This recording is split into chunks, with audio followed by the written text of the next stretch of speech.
So I haven't had time to catch up. That's okay. You can look at the videos on YouTube. I know. So tell me where you. Oh, you want the link? Oh, she dropped off. I think she hit the wrong button. That's unfortunate.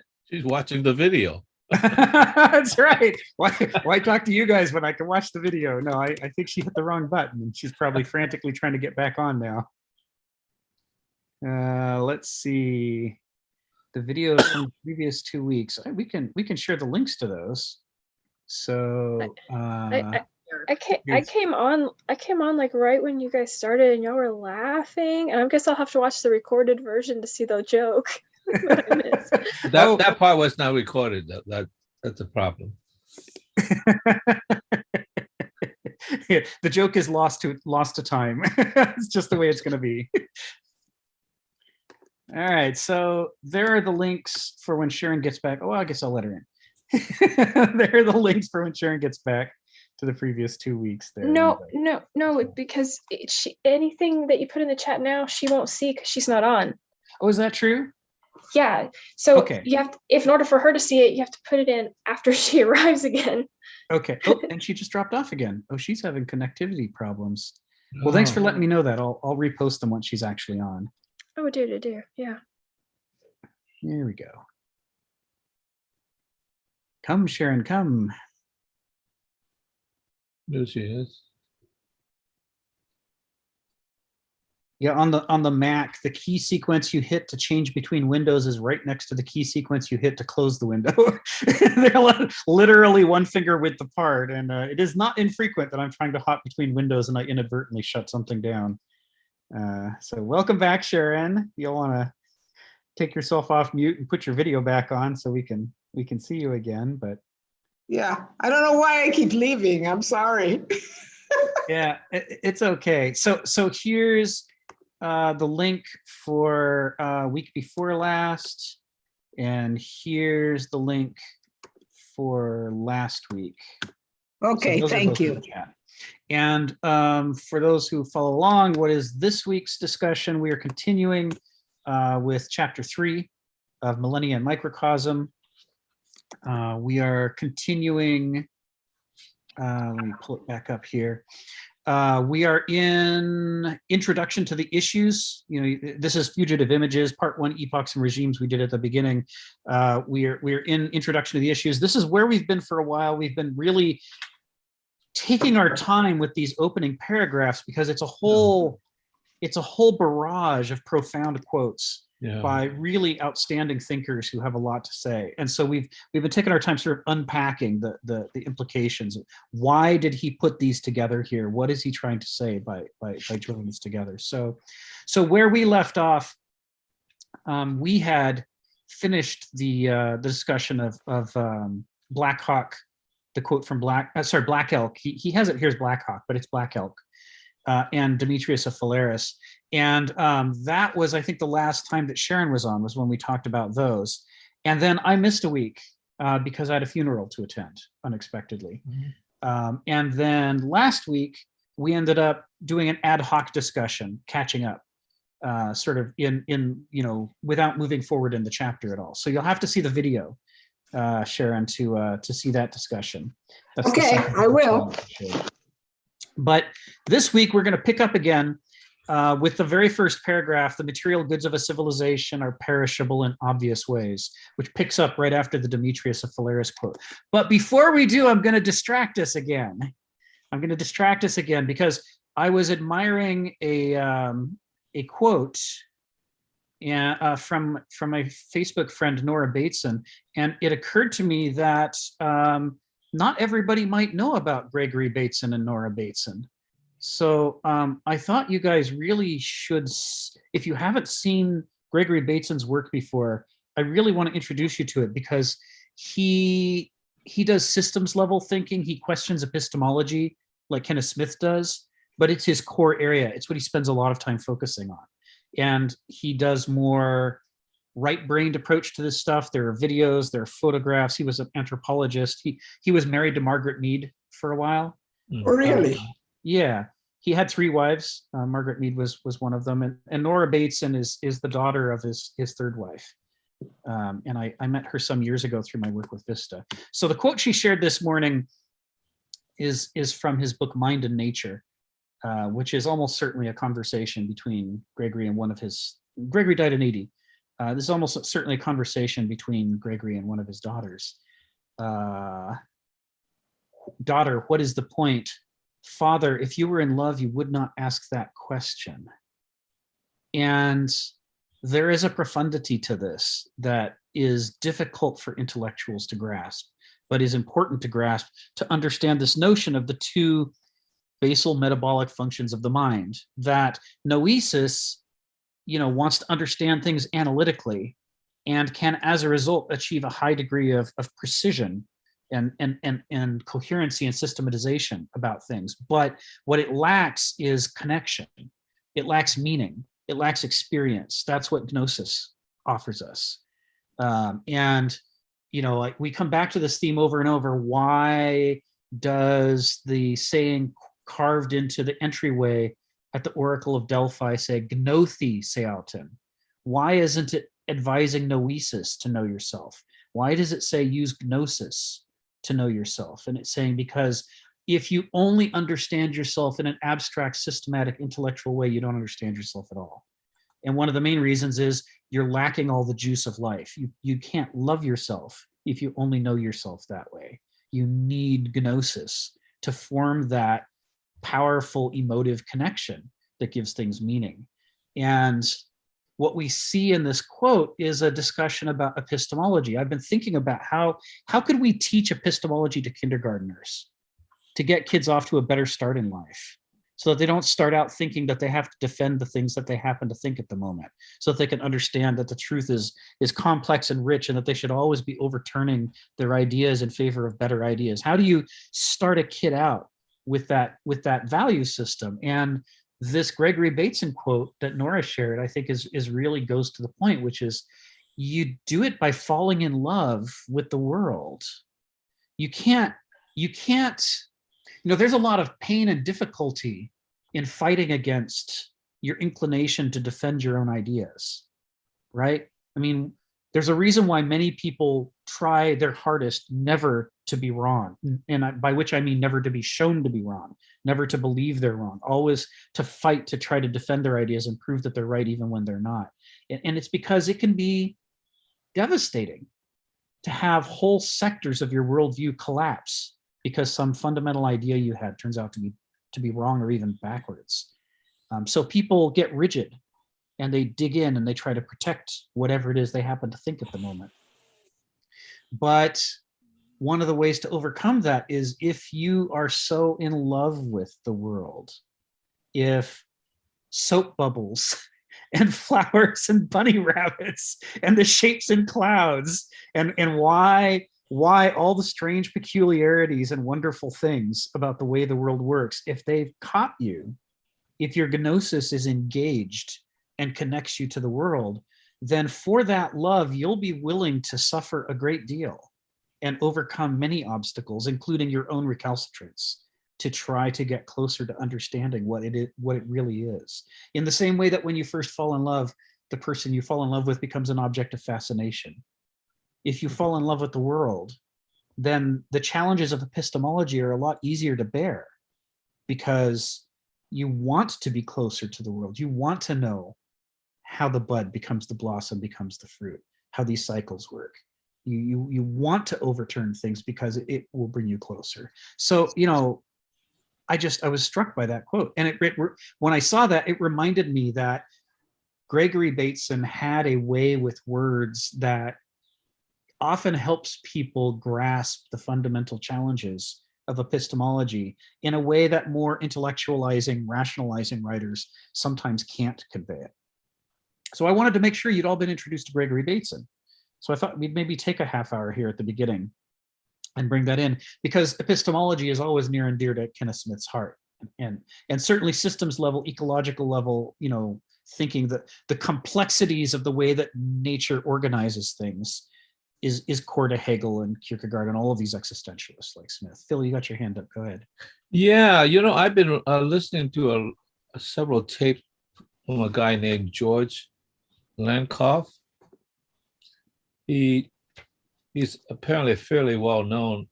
He teaches at the Department of Linguistics and Cognitive Science.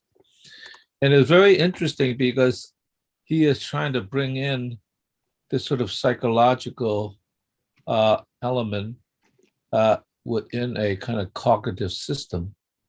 As a matter of fact, tonight there's a discussion, I don't think with him, but about what's called embodied mind. Right. Which is sort of interesting because he is trying to, like, I guess, been reasonably successful in creating how the mind in a sort of networking structure communicates with each other to construct frames of reference. And apparently a lot of that has been at least scientifically proven to be correct. Yeah. And which means that, he is actually trying to connect this sort of mind system through the brain and into a physical existence in the world. And it's worth listening to his tape because it makes sense. He apparently, who is a linguist from MIT, a very liberal guy? Noam Chomsky. Noam Chomsky, that's right. Well, he apparently studied with Noam Chomsky, and he found that the logic in Noam Chomsky was very logical, but didn't work. And so from that, he was transferred into some other department, and that's where he got connected with this whole thing. And it's sort of like been working out the kind of mechanics of how that works. Yeah. So there might actually be a connection between the mind and the brain in some way. But tonight there's a meetup called Embodied Mind. Nice. Actually, from a group called, what is it called? Philosophers and Gamblers. I think from 6:30 to 9:30 tonight. So you might want to check that out because it's very, very interesting. It seems to want to make some breakdown that on the one hand doesn't compromise the mind, but on the other hand is trying to connect to some I guess scientific testing of that sort. Will you be attending that tonight? I think I will be, yes. Would you be willing to report back next Monday and kind of talk us through some of it? Well, I actually think listening to tape from George Lakoff. Yeah. Let me spell that out. George Lakoff. Yes. F, I think. Yes. It's I put a like link to his Wikipedia article. Yeah, it's like he has several talks. Let me point out the one that I thought was the very interesting one, which is the one. Let me give the address to it. Yeah, sure. Thank you. Let's see. And I'm not sure if I know how to post it. That's the problem. It's like you don't use the chat much. Oh, I use the chat, but I don't seem to be able to. Okay, let me see if I could post it. Let's see. Just press send.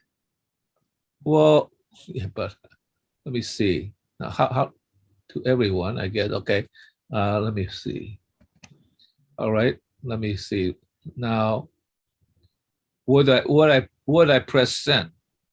You don't press send. You type in the type message here box, and then you press return at the end of it, and it should send it. Oh, return. Okay, return. Okay. There it is. There it is. Okay. There it is. Thank you. Okay. I'll watch that because I it's about an hour and a half long, so it's quite exhaustive. Yeah. And he actually gets into how the progressive mind and the conservative mind thinks, which is, it's an add-on, but it's very interesting. Yeah, thanks for sharing that. I'll watch that. So And- yeah, finding these additional thinkers who talk about epistemology and explore it in ways that make it more accessible, I think is very important to us as we work our way through Kenneth Smith's work. So I wanted to share that quote Nora Bateson shared. The other classic quote from Gregory Bateson is, "Most of the world's problems arise because of the difference between the way nature works and the way people think." And yeah, that's a core statement of what epistemology is about, why it's a core discipline in philosophy, is that we naively think that we're seeing things the way that they are and understanding them the way they are. But in fact, there's an enormous discrepancy between what we perceive and what's real, and how we think the world works and how it actually works. So Gregory Bateson basically made that his whole career. He started out as an anthropologist in Borneo, and he had several unsatisfying experiences trying to, be an observer in the classical anthropological mode of the 19th century. And after a couple of different failures, he reflected on why didn't this go well, and he began to understand that the anthropologist, while seeking to be an objective observer, is instead bringing an entire theoretical framework and worldview into place that makes it so that, well, like we've said, it acts like a Procrustean bed, right? He's not really seeing what's happening. He's seeing his interpretation of what's happening, which could be completely wrong, completely backwards. And that launched him into an entire career focusing on epistemology. Donald, you got your hand up. Go ahead. Oh, I took my hand down. Yeah, not to detract from Gregory Bateson, but I think it's in Aristotle that we get truth is a harmony between thinking and being. And he sort of gave a little twist on that. But, Yes. That I don't really know where that's from, but it's Greek. Yes. That's always the problem, to get our thinking involved with being, or in harmony with being. Yeah. Yeah. Which I always like, because with more modern philosophers, it always comes down to like true statements or it is the case. It's always like, no. There can be truth without this logic, this symbolic stuff, because you just get your head straight, get it in sync with being. Yeah, I mean, in the modern world, we're so overly intellectual that we take half of the picture and try to make it the whole picture. We confuse validity with truth. We think if something is logically valid, then it must be true, forgetting, of course, that what Aristotle told us is it depends upon the initial principles from which we're trying to derive things. It doesn't matter how good our logic is if our starting propositions were wrong to begin with. And it doesn't have to be an obvious falsehood, even if the relationship among the opening, if each principle in isolation seems to be true, but the relationship between them that we never stated, but that our logic depends upon, if that's not correct, then even completely valid logic will still derive false consequences. And these sorts of things confuse us because our entire mode of civilization obsesses over left brain noetic approaches to the world. So we invest in logic a kind of faith that logic never actually promised us. It never said it would give us the truth.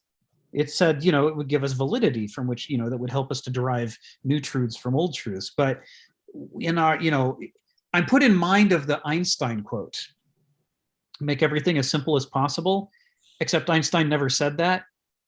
What Einstein actually said was, when you're making scientific models, all else being equal, you should make them as simple as possible. But you'll see Kenneth Smith frequently refer to modern's lust for simplicity.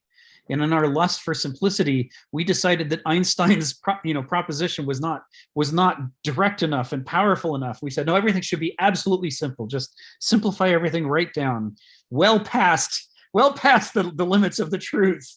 And only goodness can follow, right? All the days of our lives, we have these sort of unconscious catechisms. So we screw up our application of logic, sadly. And you see it in the same way. I'm put in mind of the Supreme Court ruling when years later a man who'd been on death row for years was proven innocent, unmistakably innocent, because first of all the new DNA evidence proved he couldn't have done it, and second of all, his brother came forward and confessed that he did it. And he was felt bad all these years about his brother being in jail, and he finally confessed. And the ruling of the Supreme Court was that doesn't matter. We're still going to execute him because he had his day in court. That is to say, actual innocence or guilt is not as important as the products of the system. And whatever the system produces is what we will do regardless of its connection to reality. And so that puts us in mind of the Aristotle quote that Donald just shared. It's like, if you don't harmonize your noesis, your systems, your logic, your mind, your thoughts, but also your laws and how your society works, if you don't harmonize that with nature, then you fall afoul of what Kafka warned us, in the contest between yourself and the world, back the world. Rick, could you put a link to that case? Sounds very interesting. I'll have to chase it down. Okay. I've had it in my head for about 15 years, so I'll have to chase it down, but I will do that. In fact, let me make a note. Rick, chase down Supreme Court case 3, innocence versus system. Got it. Phil, go ahead. You got your hand up again, and then Sharon. Yeah, I was thinking about this whole point, actually, from the quote about the Klein bottle. That the problem is that actually, I wouldn't say the problem. The point began when we were liberated as incomplete, and we have to think for ourselves, right? Yes. We're free because we're free, and it came down to the problem that Kant is trying to, I guess, solve after what Hume, right? Yeah. Created a whole problem of connecting how causality creates anything. And he came down with the synthetic a priori, which in a sense is the mind is constructing reason to, in a sense, produce reality, but they're contingent, which means that, in a sense, until we actually prove it, we actually know nothing. We just have the possibility that this might be the case. Yeah. And the problem with it is that the division between the perceptual world, the phenomena, and the noumena, and we can never know the noumena because it's beyond us. So that just segmented off, even though he mentions that problem. So the gulf between the phenomena and the noumena is as a vast crevasse that you can't really cross over. And I think Hegel tried to help by producing a kind of historical perspective, which is kind of like, I call this equal to. But the problem with Hegel is that, you sense the world, once again, in phenomena, and once again, kind of like Kant, reason works out how it might be, and then it projects it into the world, and it substantiates it back as an objectivity, right? Right. So in some sense, it's kind of still nebulous because you don't know, but it's still ruled by the thing. So therefore, there's still a kind of division between civilization and nature, in a sense. Then I'm thinking, well, Heidegger actually tried to help, and by saying, Dasein, being there, is to, in a sense, pursue your Dasein's destiny, which unfortunately is self-directed. And I asked a question, and it was very interesting. Somebody helped me out, actually, in this case. I said, the whole problem with Dasein is like, where is the clearing, right? Before you could even be in touch with your destiny. Does mankind shine into nature and therefore create the clearing to have a relationship with being? Or does being somehow shows itself Mm-hmm. to provide the clearing for Dasein to see being, right?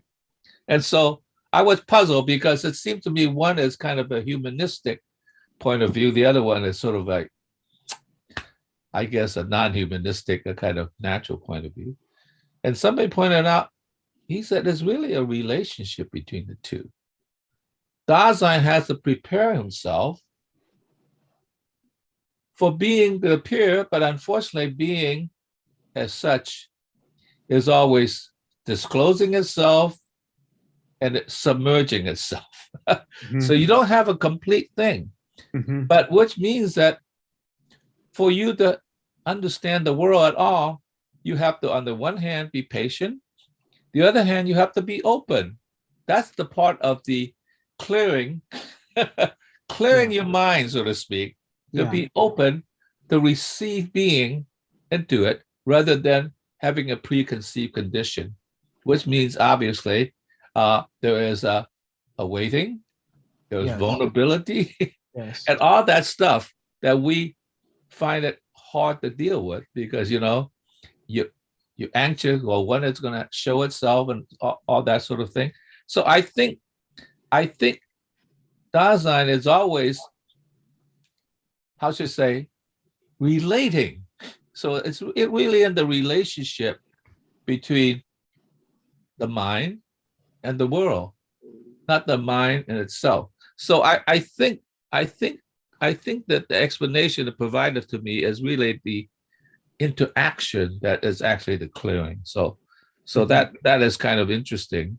I mean, that really is between the early Heidegger and the later Heidegger that allow the sort of like receptivity and openness to possibilities. So I have to do more Heidegger reading. You know, I the only Heidegger that I've read directly without it being somebody else's commentary on Heidegger is his book on Heraclitus. Well, one of his books on Heraclitus, and that's because I went through my Heraclitus stage. It's actually a good good one.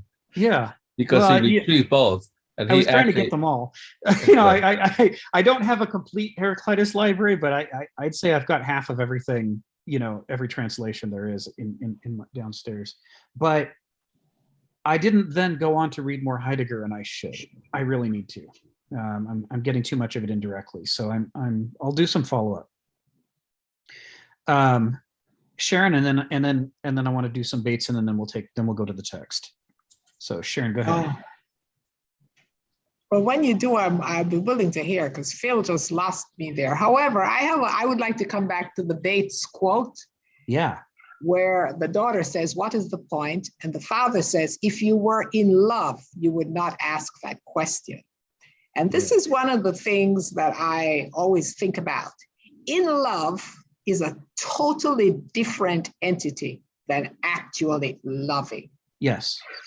In love is, and when you think about it romantically, it's more chemistry, right? Yes. It does not involve the mind. Love itself is an action, right? Yes. And it involves patience, tolerance. It's very action oriented. So the father is saying, if you are in love, I question that quote, because that tells me that there's not any work being done here. And well, you know what love means, understanding. And in order to understand, you have to be patient. I'm with you about that. But I think he's trying to say something more profound than he's actually saying. Well, help me understand. Sure. I think the relationship between in love and love is more complex than a contrast.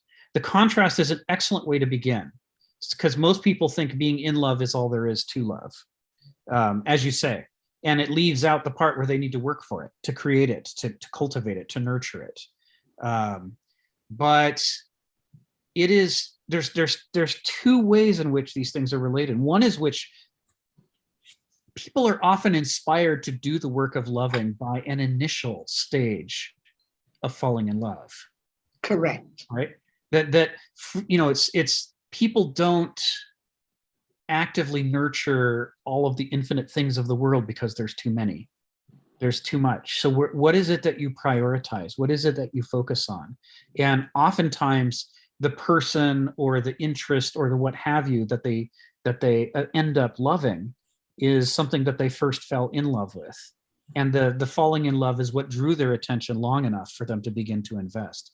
The other part of the relationship between the two is that it's often the case that through loving something actively, you fall in love with it over and over again. Not as big and as all-encompassing as the first time you were swept away, but you sort of rekindle that feeling and remind yourself why it is that you're doing this. Like when I'm taking care of Surya, we have to dose her twice a day with medication because she's prone to lung infections.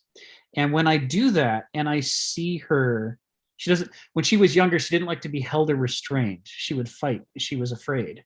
But we keep doing this, and we give her treats afterwards, and we give her food afterwards, and it's us, and we pet her a lot and tell her she's a good cat while we're doing it. So we do this active caring that's difficult and takes up a bunch of our time. And I look at her while I'm doing it, and I fall in love with her a little bit as a side effect of loving her. So I think there's a feedback loop between the two. Can I just say that feedback loop is something that I call commitment. Yes. In love is the attraction, but it's the commitment that keeps you coming back, going over and over and over. And when we say commitment, then we get off into other things like duty. Yeah. Right? Yeah. That's right. So loving is a very complex, actional entity, right?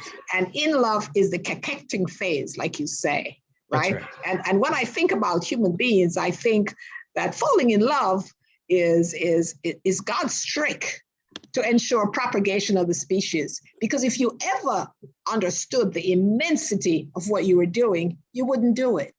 Yeah, right. Another word for the falling in love in the sense that you mean it, I'm going to put a link in the chat, is cathexis.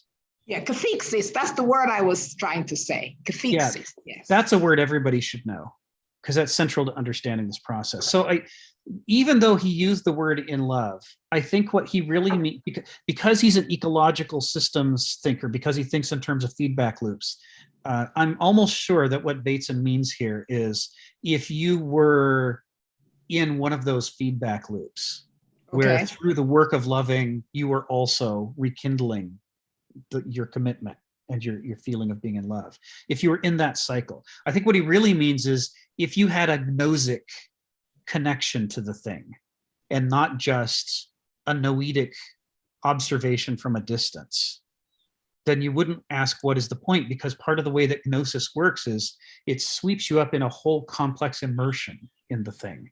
That's what gnosis can do that noesis can't do. And when you're immersed in the thing, it fascinates you, right?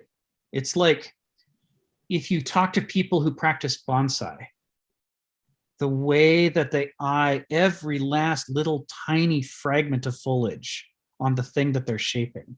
They're constantly attending to it at a level of detail they normally would never. I mean, you look at a tree from a distance, certain things stand out from you, but you aren't like puzzling over every leaf and twig. But when you're doing bonsai, you are, because you're pulled into, in a gnosic way, you're pulled into the process more completely. You relate to it more fully through gnosis than you do through noesis. And I think this is one of the problems we have with English, but also with, modernist ways of talking about the world, is that, we're never sure which word to use when we're trying to talk about these things that the modern world mostly doesn't talk about. So he may throw out a term like in love because that was the closest approximation he could think of. But then it creates a struggle for us because we see in love in opposition to commitment and active loving. And this happens, you'll see the same kind of phenomenon in Kenneth Smith's writing. He isn't always going to find the perfect word to say what he means, because frequently there isn't a perfect word. Because the modern world has changed all the definitions and changed our focus away from the things he's trying to talk about. So I'm really glad you brought that up, Sharon, because this is one of our core struggles whenever we talk about ecological systems level thinking. Phil, and then we'll go to the text. Or no, then I want to share a film. Thank you, Sharon, for sharing your idea, because that was kind of important. It reminded me that George Lakoff actually addressed this issue in a funny way. He says the world is part of the world. A very important part of understanding is constructed in metaphors. And we have an understanding of metaphors without a kind of logical deduction. And he's saying that actually brings back Heidegger, that in a sense, declaring is that relationship of suddenly seeing a metaphor in a sense. And he talked about metaphors in this sense, for instance, like two people, one person would say, we hit a bump in the road. Our relationship hit a bump in the road, right? Or our relationship has suddenly turned, the road has suddenly turned in our relationship, okay? So we're spinning our wheels. So all these are journey oriented in terms of the metaphor that speaks about what love is, that we have reached a point where we were taking a journey together and suddenly the roads diverge, or there's a rock in the road, or we hit a bump in the road, we can't get out of it. This are metaphorical relationship that give us an understanding of what things are. Right. And he actually talks about this in a funny way, that this metaphoric understanding is, in a sense, a more embodied understanding about how the world is and how language is. And language is full of this. And I think he actually is sort of trying to revive this notion that metaphor is an important part of understanding, right? Because it's just common even to people who are uneducated. Let's put it in those terms, right?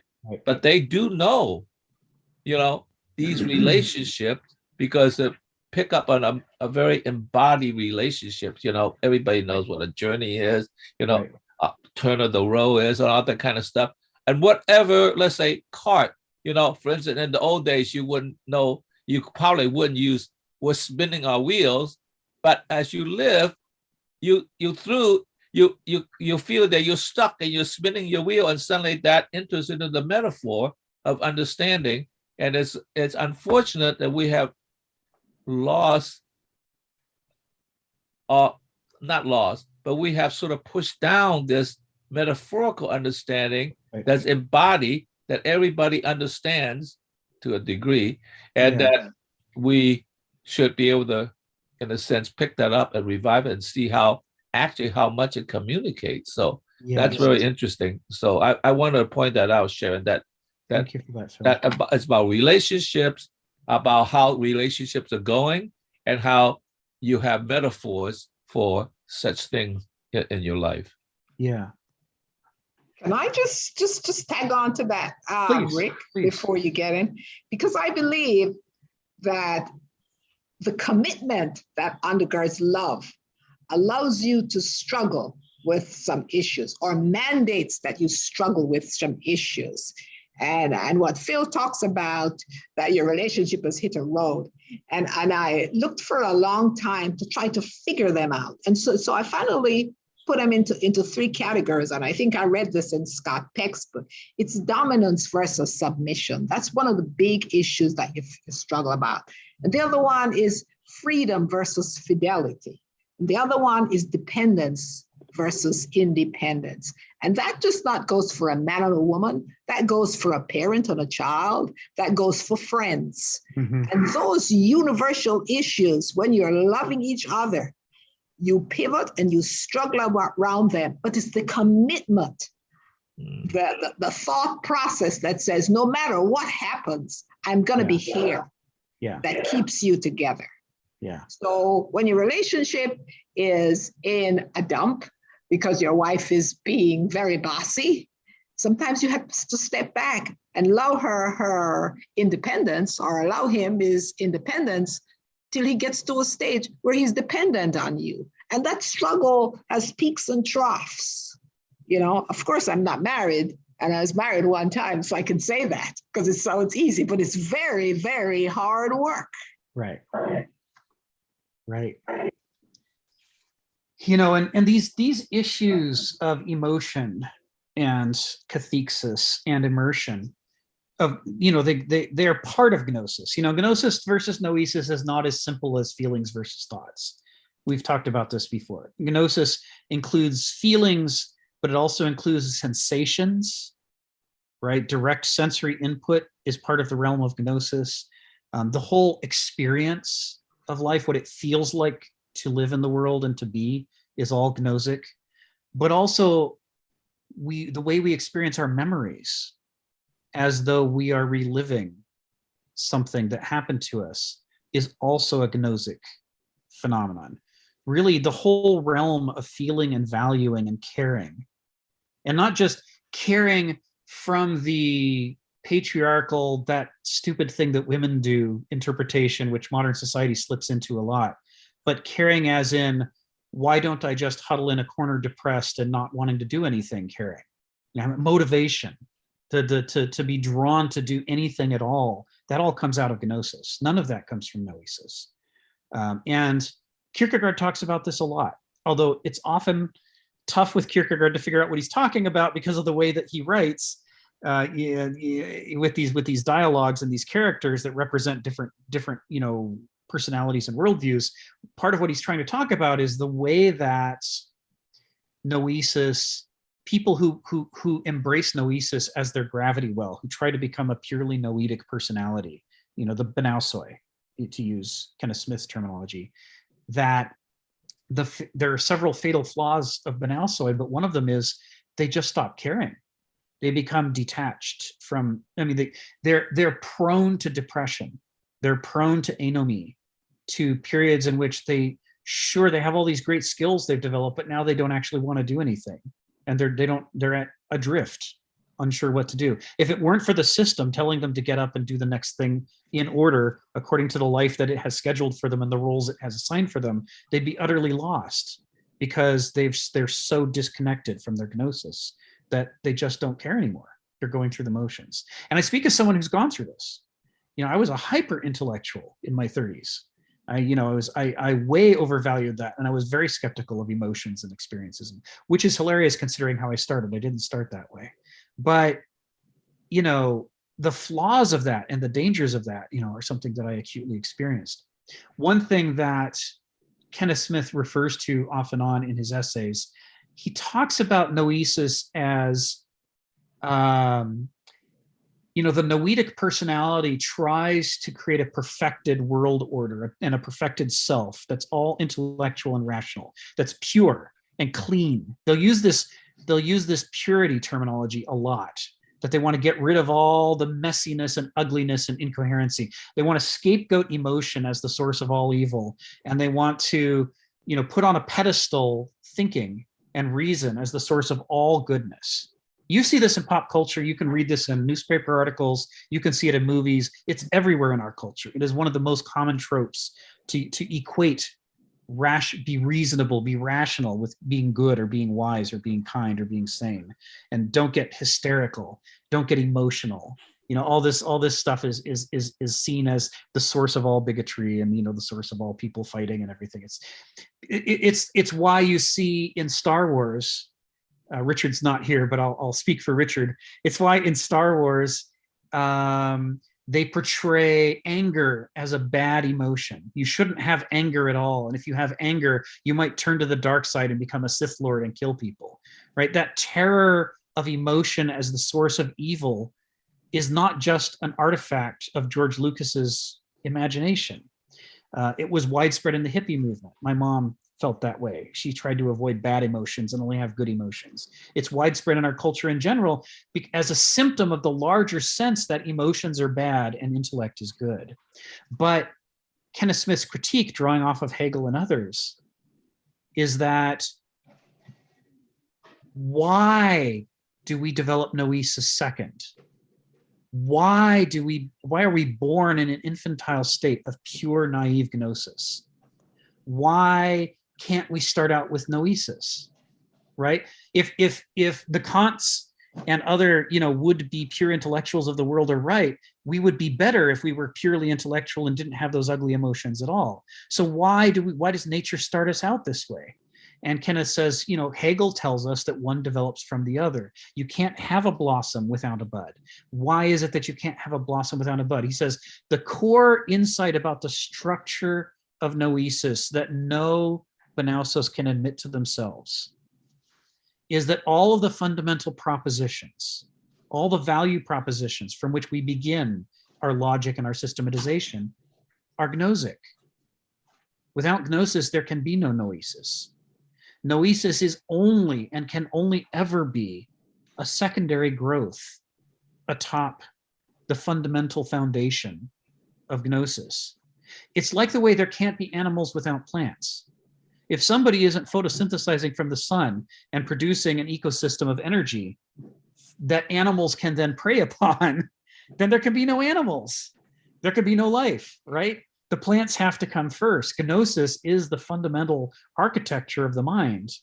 And as he says, one way to think about noesis is, despite all its claims of purity and perfection and self-containment, it actually is only metabolizing the products of gnosis. Noesis metabolizes the products of gnosis while pretending that it's doing nothing of the kind, while pretending that it is an isolated system of pure, perfect math. Why doesn't a computer want anything? It's because they're perfectly systematized. Nothing that's perfectly systematized can want anything.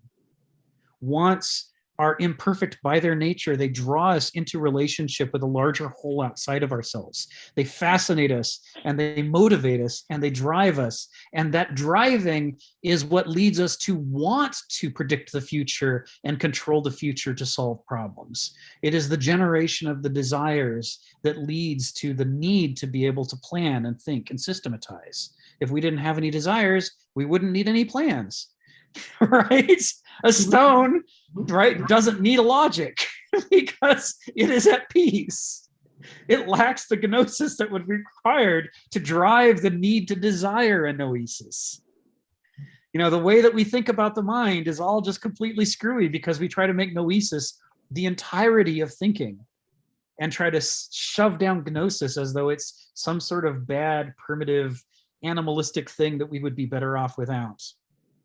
So there's that. So Gregory Bateson talks about this a lot. I'm going to call on Phil in a moment, but first, nobody's required to watch anything they don't want to watch or buy anything they don't want to buy. But here's a link to Vimeo where there is a trailer to Nora Bateson's film about her father. The film is called An Ecology of Mind. An Ecology of Mind, named after one of Gregory Bateson's books. And it is her perspective looking back on her late father and his life and the kinds of things he tried to say about the nature of the mind, the nature of ecologies, the mismatch between our highly systematized society and the actual organic structure of nature, why we have problems. It's not an abstruse intellectualized film. It's a very personalized film that really brings Gregory Bateson and his life to life. You get video clips of him talking, you get interviews, you get photographs. It's a really immersive way to explore this idea that immersion itself is an essential part of the faculties of the mind. That's something that Gregory Bateson was strong on. So that's one way to kind of jumpstart your Kenneth Smith investigation. Spend some time looking at Gregory Bateson's discussions about epistemology from the perspective of immersion and ecology. That was his strong suit.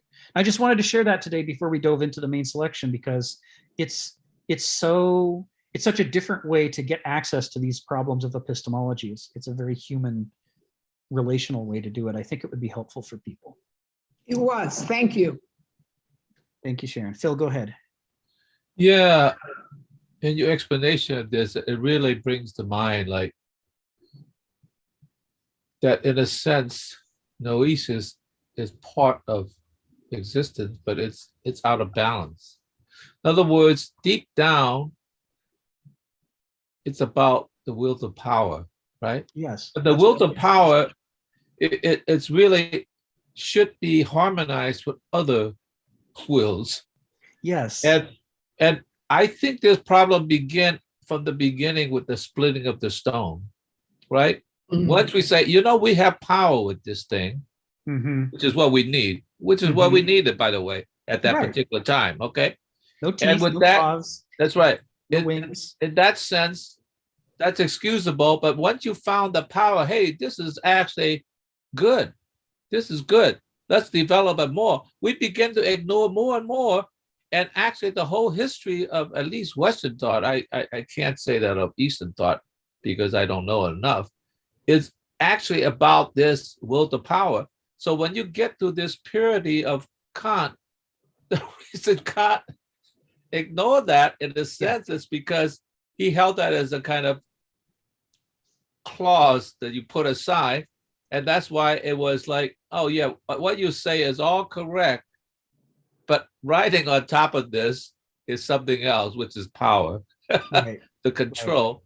Right. And for the system to maintain that control becomes the thing that overcome all this rationality that you're doing, that you actually sort of put as a kind of a clause you put aside, right? Yes. I was just like well, I'm not going to tell that joke about sanity clause. You can put the insanity clause aside. So in that sense, I think it's not that it's bad. It's just is way out of balance with all the other possibilities. And when you have this sort of like cancer that just blows up, it's like then it just completely distorts the whole relationship. So I think that's where the problem is. And you see the problem with, what postmodernism understands this cancer that's growing, but all it could produce is the state of irony, which is in some sense even worse. Yes. Because you're stuck in the purgatory of nowhere because you don't have an answer for it. You just have like, oh my God, I'm just inadequate to deal with this thing. Let's just this juxtaposition, that I mean that is Kafka. Yeah, the trap of irony in postmodernism is that we think that it's liberating because we see the problems of modernism and we don't want to participate in them. But instead of leading us to change the world, it makes us passive. It makes us step aside, stand aside, and scoff at and focus on and scoff at all those uninitiated who don't understand the way we do, who aren't as ironic as we are, who fall for the games the way we don't fall for them. And yet in doing that, all we've done is pacify ourselves. Now we've become, scoffing observers rather than actual participants in the world. No, it's something worse. Did I tell you the thing about this guy who made all of the exhaustive relationship of the incomplete cube? It's a very famous art project. This guy decided he would make, anything that's got two parts, but not the whole cube. Yeah. He would do every combination possible. Okay. He did it in a sculpture, made it with frames and all that, and it's displayed in a large gallery. He drew the thing out, and it's on the wall. So you have both the conceptual and the manifestation of conceptual. And these two critics was very important. One critic says, the rationalist says, oh, this is really the sculptural manifestation of mathematics. Yes. Right? Okay. And the other one, who saw it from a kind of more psychological point of view, says, no, this is the exposition of anxiety of inadequacy. That you have to, in a sense, prove to yourself that you're able to come up with all the variations because you're being surpassed by the computer or something else.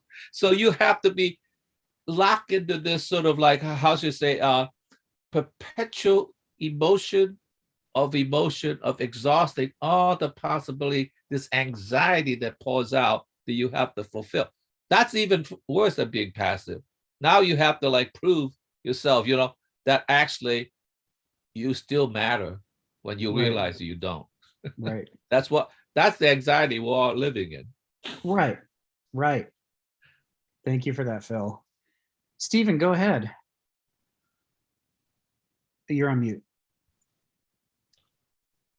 Yeah, I was just going to say that in the relevant passages, we're dealing with the unexpected happening. Yes. And this is, one of the most popular memes is the Hitler rant, which is eternally about things that Hitler didn't expect happening. So, you have the meme where the stock market crashes and Hitler's blown all his investments. I wasn't expecting that. Right. I just wasn't expecting that, thing after thing. And there's just been so many things that are unexpected. It's like the GFC. Even though when you look in hindsight, you look at the whole trip from when the tech stocks crashed, the classic play where suddenly the money has nowhere to go, so we'll put it in the property. Oh, that's blown. Let's put it in the commodities is always the last one. The commodities shoot through the roof. Uh-huh. And then we have the GFC. And all the forces that be weren't expecting it. When you look back in hindsight, it was classic. It was a classic crash coming. Yeah. So, this is what we're dealing with. We're dealing with cultures which have a narrative which says 2 and 2 is going to equal 4, but they've missed part of the question. They've limited what the question is, and they get the wrong answer. Yeah, exactly. And you're right. Just going back to the text now, after the quote by Black Elk and the quote by Demetrius of Phalaris introduced the following 4 paragraphs. And in this, what he's talking about is what you just said, Stephen. He's as you say, he's talking about the ways in which the great crisis for us is that the more out of harmony with nature our ideas about ourselves and thinking and culture and what we should do are, the less prepared we are when one of these unexpected crises occurs. A crisis arises, and to us it's inexplicable because our worldview excluded it as a possibility. It couldn't happen. And so now we're facing the impossible and our mind shuts down. It becomes a logical impossibility. And it's part of the reason why during times of crisis, disorganized societies often respond very well. Societies that are not very catechized, in which there's no particular ideology ruling people can have a diversity of responses, some of which will be adaptive. But in a highly catechized society where people are very organized and they all have bought into the same worldview, then when one of these impossible, what Kenneth Smith calls a surd, S-U-R-D, a surd, is something that's inexpressible within a system of logic. So within our worldview, something occurs that should not occur, that can't even be said, there's not even words for. Literally all the people who are trapped within that system of logic, the more successful the culture has been at acculturating them within its rules and its interpretations, the more widespread the paralysis is.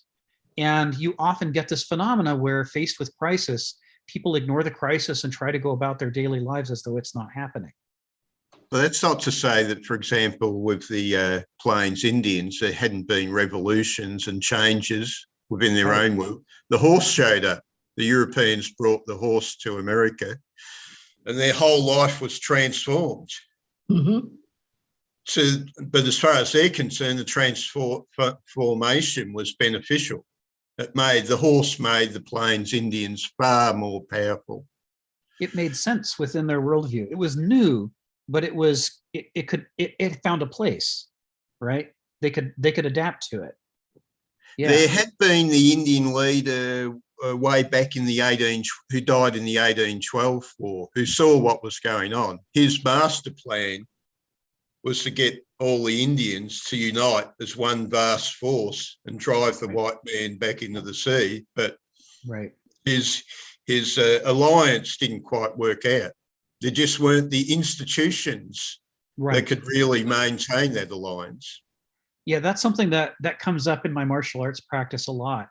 They say, you have to practice exactly the way that you want to carry out in the real world, because if you don't, then when you get out into the real world, you can do what you practiced instead of what you need to do. And so if you don't have practice with the thing that you need to do, you're going to do it badly. You're not going to be able to succeed at it.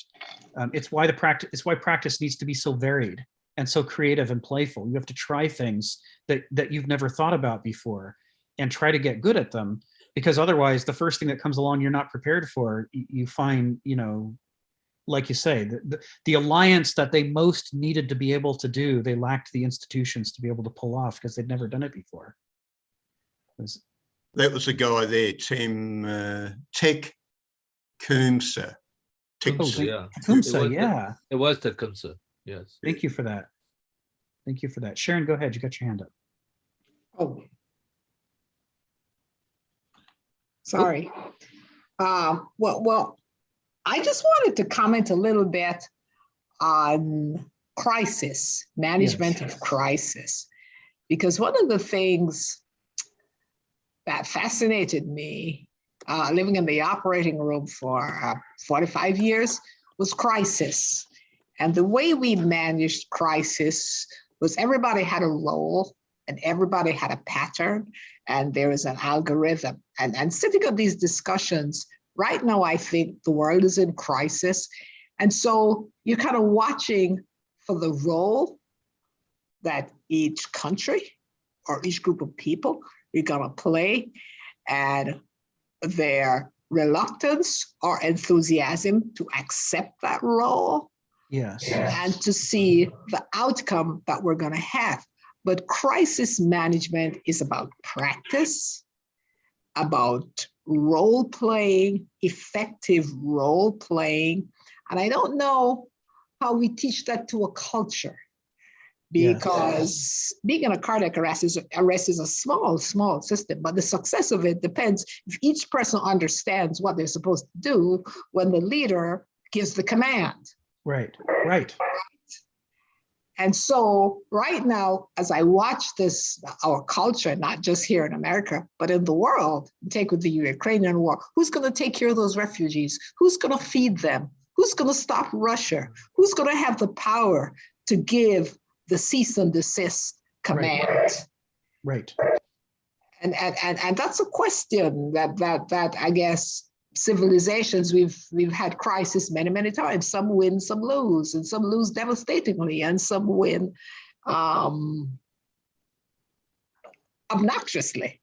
And in fact, I think, and as we see in these discussions, one of the observations I'm making is that history repeats itself over and over again, whether or not we know it. Yeah, part of it is because it's the fundamental components are still here. It's still us, still wrestling with what it means to be alive and how you make choices and how you value. And in each epoch, even though it has a different interpretation of reality, fundamentally, it's still the human animal struggling to figure out what to do next. And so it's part of why you see these repetitions, especially the ones that go to the core of our choices, whether we're aware that that's our core or not, like this issue of gnosis versus noesis and the way that personalities diverge between them, or a culture's struggle between, immersive, adaptive creativity as a culture versus the perfection of systematization and specialization as a culture. Each of them has their advantages, but what we need to do is do both of them. Right? The culture needs to be able to do both things, but the temptation is strong to slip into one or the other instead, because they seem mutually exclusive. They're antagonistic to each other, just like gnosis and noesis are, just like douloi and banausoi are, because they interpret the world the opposite of each other from their own perspective. They seem to be opposites. And this is how you end up with a highly mechanized society like ours, where when faced with a crisis, no one's sure what to do, so we just keep going about our ordinary lives as though it's not happening. Because the society is so concerned about suppressing dissent, about not having boat rockers and troublemakers. It's so afraid of enemies foreign and domestic, that phrase that we inculcate into law and order people, that be on the watch for those troublemakers and stamp them out. That puts us in a position where people learn to color exclusively within the line so that they're not the nail that sticks up that gets hammered down. And then as a result, no matter how bad things get, we become the proverbial frog that won't get out of the pot of water that gets hotter and hotter. Which, by the way, I've mentioned once before, but they did experiments and it turns out frogs don't do that. Only people do that. I think it's the punchline to the metaphor of the frog that's in the water that's raised. First you tell it and everyone gets it, goes, oh yeah, it's dangerous. But then you say, but you have to understand the thing about Homo sapiens is no animal is that stupid. Only we are. When we evolved and we lost all those instincts that made us free because we didn't have them anymore, we were free to do things like stay in a pot of water until it boiled and killed us. That's an example of the freedom that we have. Not just the freedom to fly to the moon, but also the freedom to just do incredibly counter-adaptive things while thinking the whole time that it's the bestest choice possible. This is who we are. We're a conundrum. Don't you think that has a lot to do with the complexity of society nowadays versus it was a little bit simpler? I mean, even back in the Greek city-states, they were smaller. There were disagreements. So when you have so many layers, then in a sense, you have to know what is essential that flows down through all of them, and what each segment, for instance, in a battle, the central command has a central command, but it allows the sectors, the field commanders, a certain degree of freedom to do what it sees is at the moment, versus like, you have to follow like the Germans, that, the field officers say, this is not what is happening. This is not what's happening. And they say, no, we got the plan. You got to stick with it. I mean, like, I think the flex between the parts and the whole has to be there. But on the other hand, it also has to be not completely, dissolved. So you have no core of structure that flows through it either. Yes. So, I mean, I don't know how you construct that in a way that allows that efficient adaptability to certain situational things versus we can't lose the central idea of what we are, what the thing ought to be, so that's the problem. So, the thing is, when you look at the lives of children, not today where their lives are scheduled out from waking to sleeping, but the way it was when we were kids, where only part of it was scheduled, we would have a day that was a mix. There was a mix of the systematized versus the free play.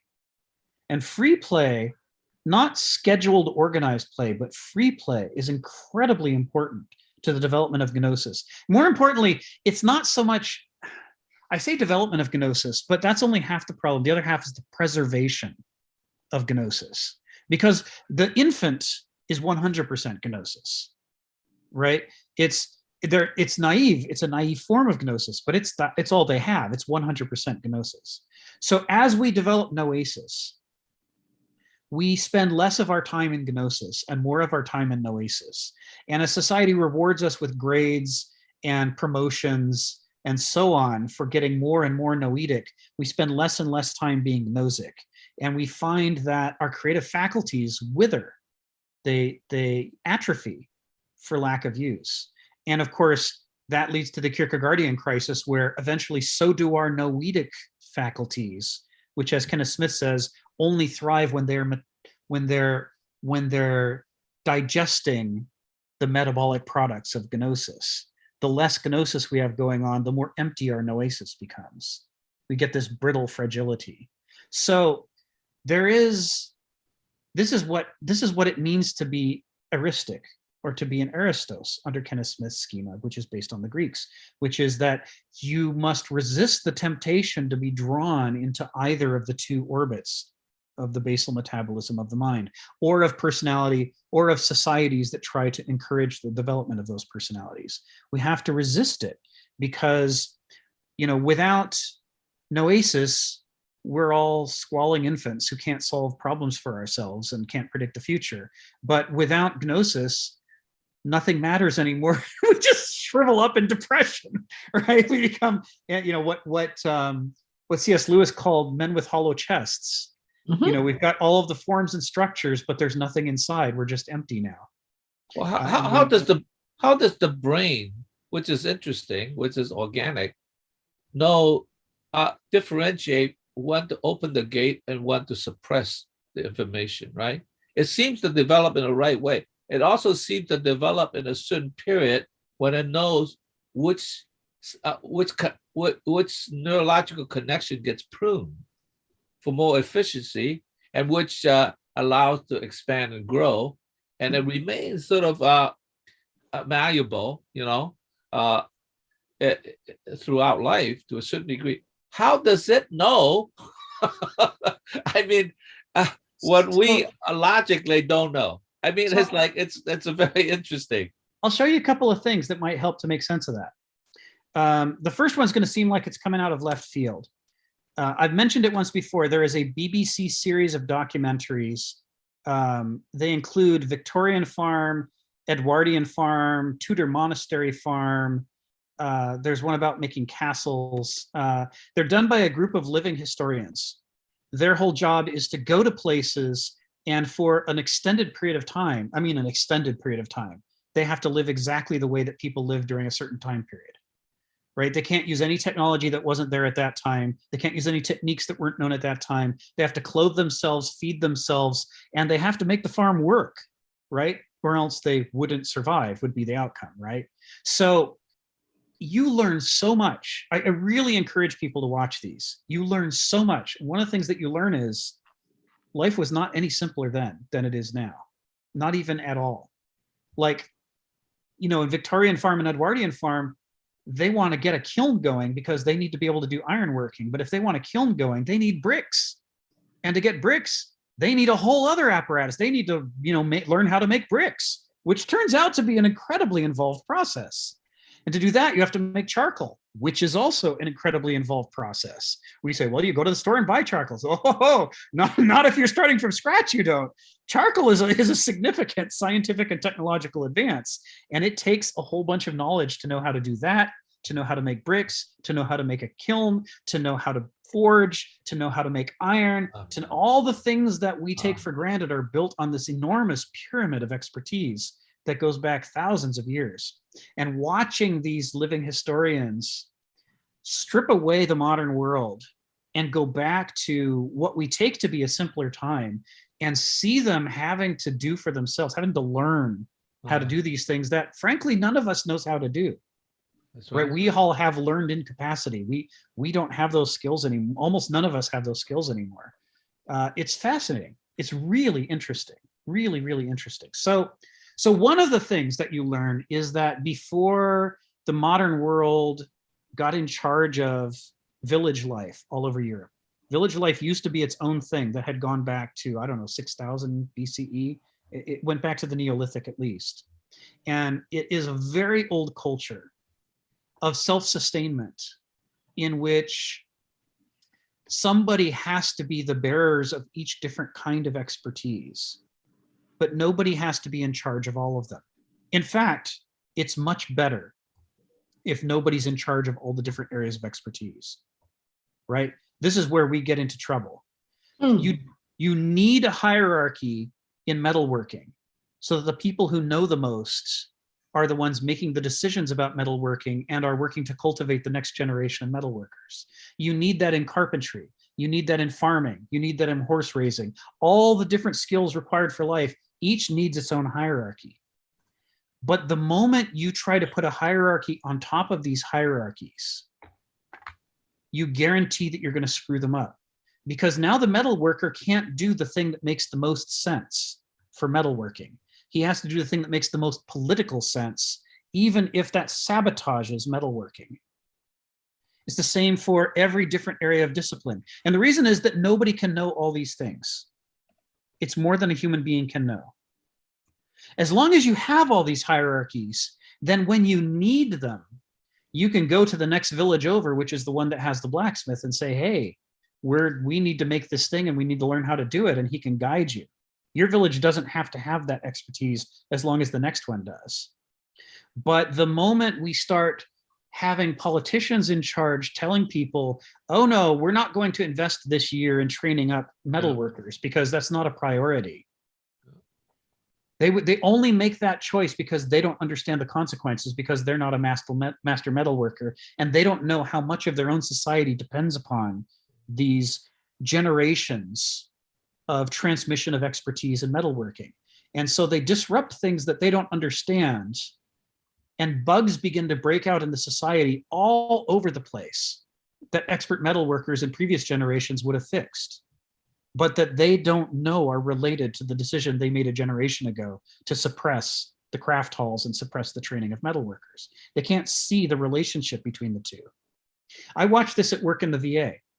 I saw the rise of these kinds of areas of expertise. The way that you make expert medical software is by having the lab people in charge of the lab software, and the pharmacy people in charge of the pharmacy software, and the schedulers, the ward clerks, in charge of the scheduling software. What you don't do, and as long as we did that in the 70s, late 70s, 80s, and early 90s, we made the best medical software in the world. But as soon as we centralized and we started to have people who could say, well, this year, I don't want you to improve the pharmacy software, and you're not going to train any new pharmacy programmers. We have more important things for you to do. We want you to write this Gulf War syndrome software that we're concerned about, or we want you to put together this big report that Congress wants to see. They feel like they're winning because now they're harnessing all of the power of the community, but they're misusing it by pulling attention away from the core metabolism of the community that the community knew how to do for itself when it wasn't centralized. The centralization made it stupid by overriding the sort of what I might think of as the core intelligence, or the peak intelligence that was possible in each field. You see the same thing in medicine. In medicine, there is not one Lord of medicine who tells all people how all medicine shall be practiced. Instead, every different medical discipline is its own area, and people rise within the ranks of that area because lab techs have no business telling pharmacists how to do pharmacy, nor vice versa. It's too much for anybody to know. The information is not universally transferable and so forth. So what you end up with, instead of a giant hierarchy, is you end up with a forest of hierarchies. And the relationships among the different trees is fluid and creative and full of play and adaptability. So when a new problem comes along that nobody's ever seen before, all these different hierarchies, each with their own expertise, looks at the problem from a different perspective. And some of them say, I know that kind of problem. That's the kind of problem I do. And they move in, they collect together and form an ad hoc group that figures out who's going to tackle which part of it. Now, it sounds like I'm describing some kind of idealistic utopia, but I'm not. Mm-hmm. I'm actually describing something that has been observed in slime molds. In what? Now, I said it's come out of left field, right? Slime molds. Slime molds. You guys familiar with slime mold? No. Let me put a link. Slime mold is one of the most important living organisms in the world. They're more important than we are by a long shot. Here's the link to the Wikipedia article. The word slime mold dates back to when we thought this was a kind of fungus. Don't let people name anything. Get everything backwards. It's not a slime and it's not a mold. What a slime mold is a social amoeba colony. Most amoebas are solitary amoebas that run around the world by themselves as perfect Ayn Randian individuals, each looking out for themselves and trying to do the best for themselves. But the problem with that is the highest level of organization that you can ever arise at is the individual. And nothing that we recognize as the living world, not trees, not flowers, not people, not our favorite pets, none of that would exist if the level that we stopped at was the individual. So one of the great questions in the history of evolution is, how did true multicellular organisms like ourselves develop? How did that happen? Why would a fierce knockdown, drag-out fighter of an amoeba decide to suppress its individual desires, or at least balance them in such a way to create a community, and then to go beyond a community to create a whole organism? How does that even happen? It would seem to be the opposite of the amoeba, right? Its desires, its goal to cooperate is the opposite of the goal of the amoebas, which is to compete.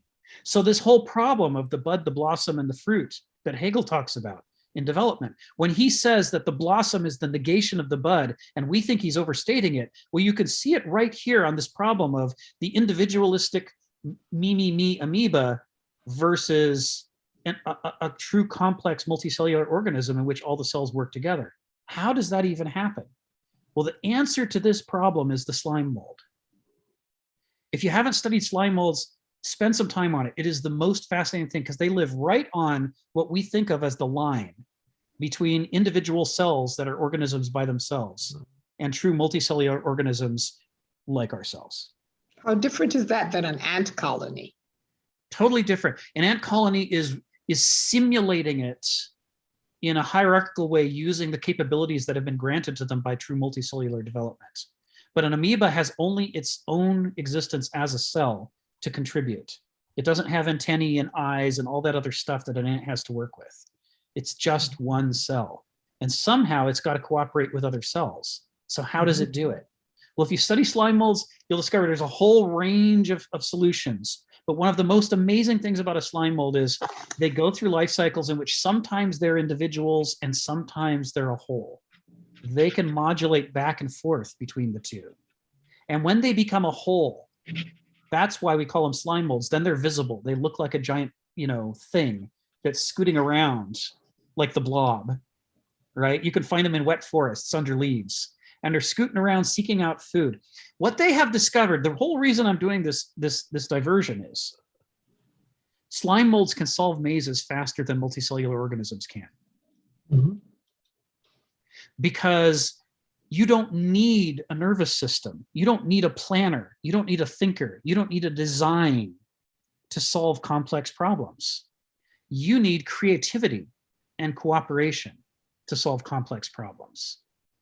And slime molds, that's what they're great at. I mean, they don't have a brain. They don't have any nervous tissue at all. But boy, they've got creativity in spades, right? So they will feel their way out in every direction and back out of the blind alleys and keep going in the ways that aren't blind alleys until they get to the other side of the maze.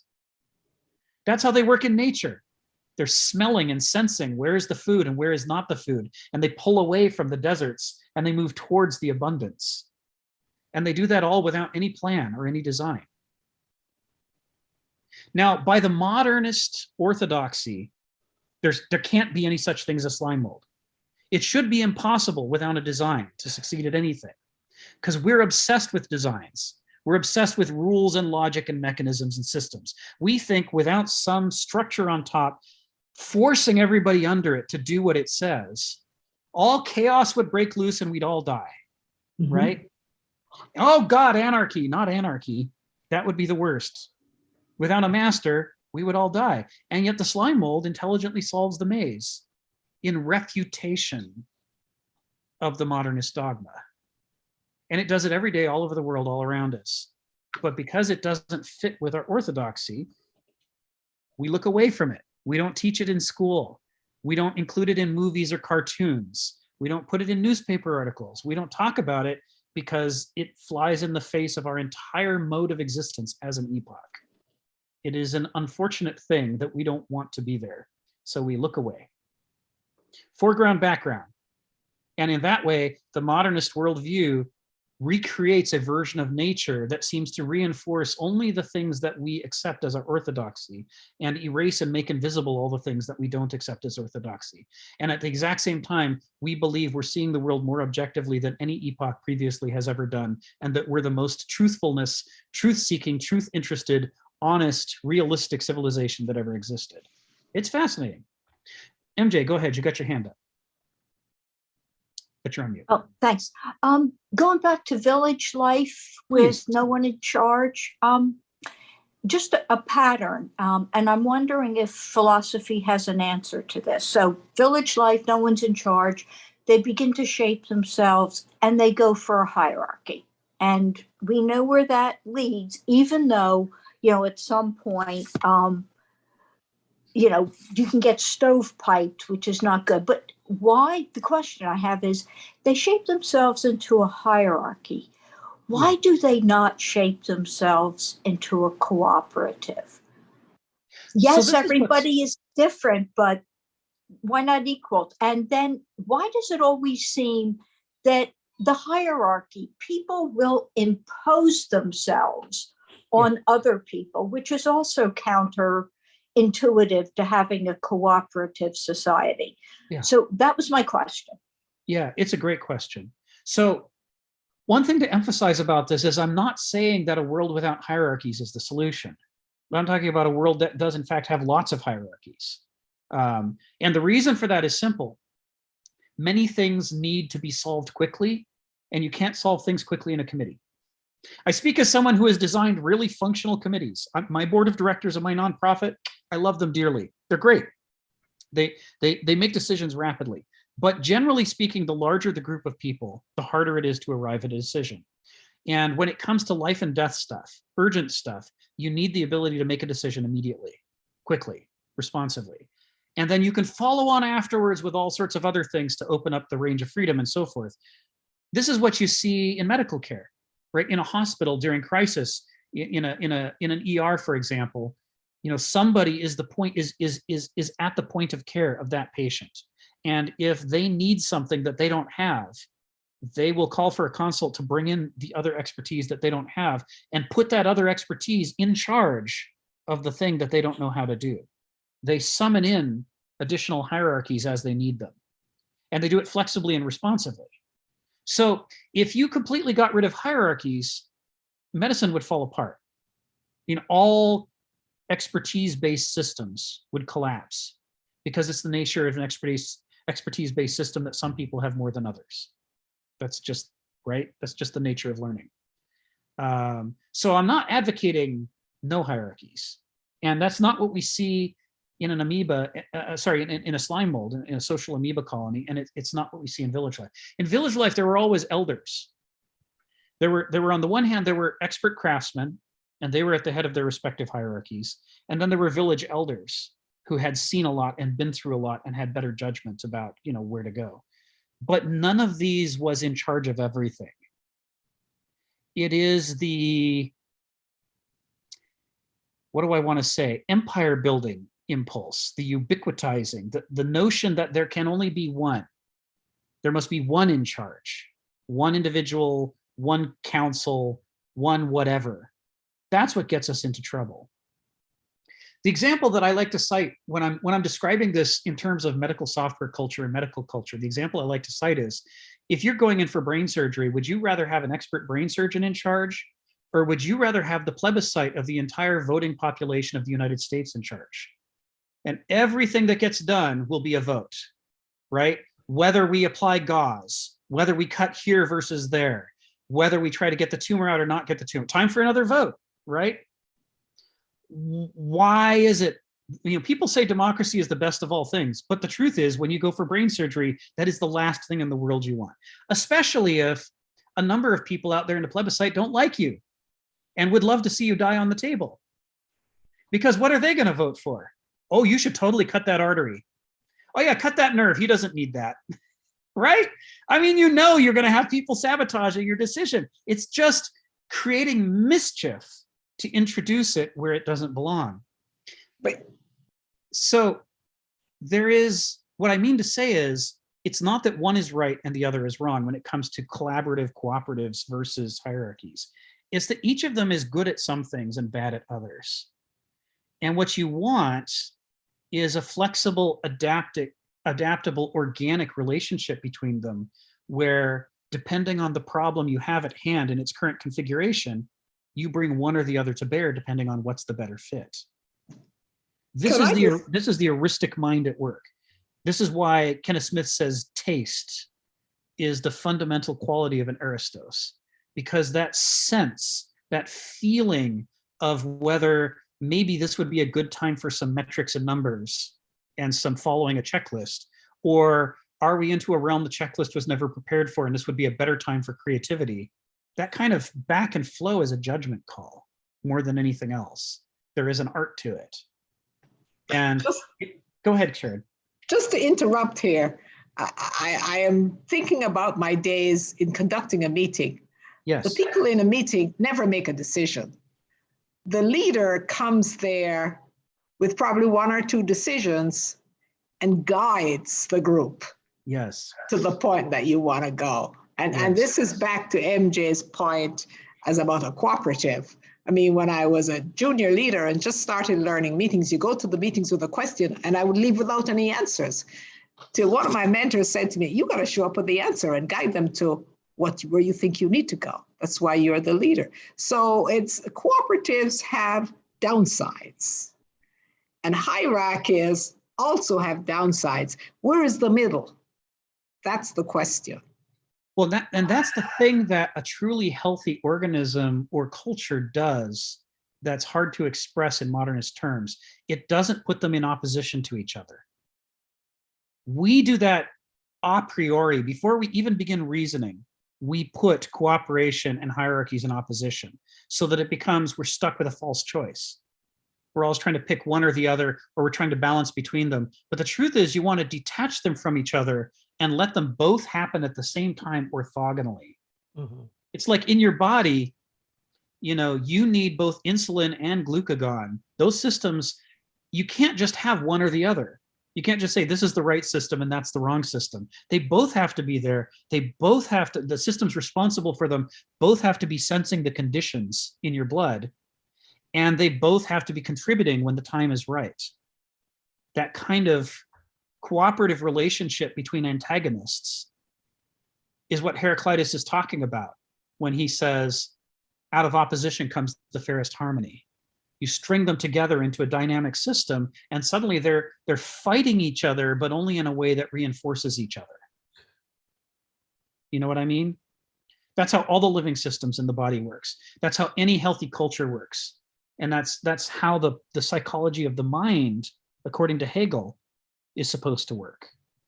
That gnosis and noesis are supposed to be harnessed together so that they reinforce each other.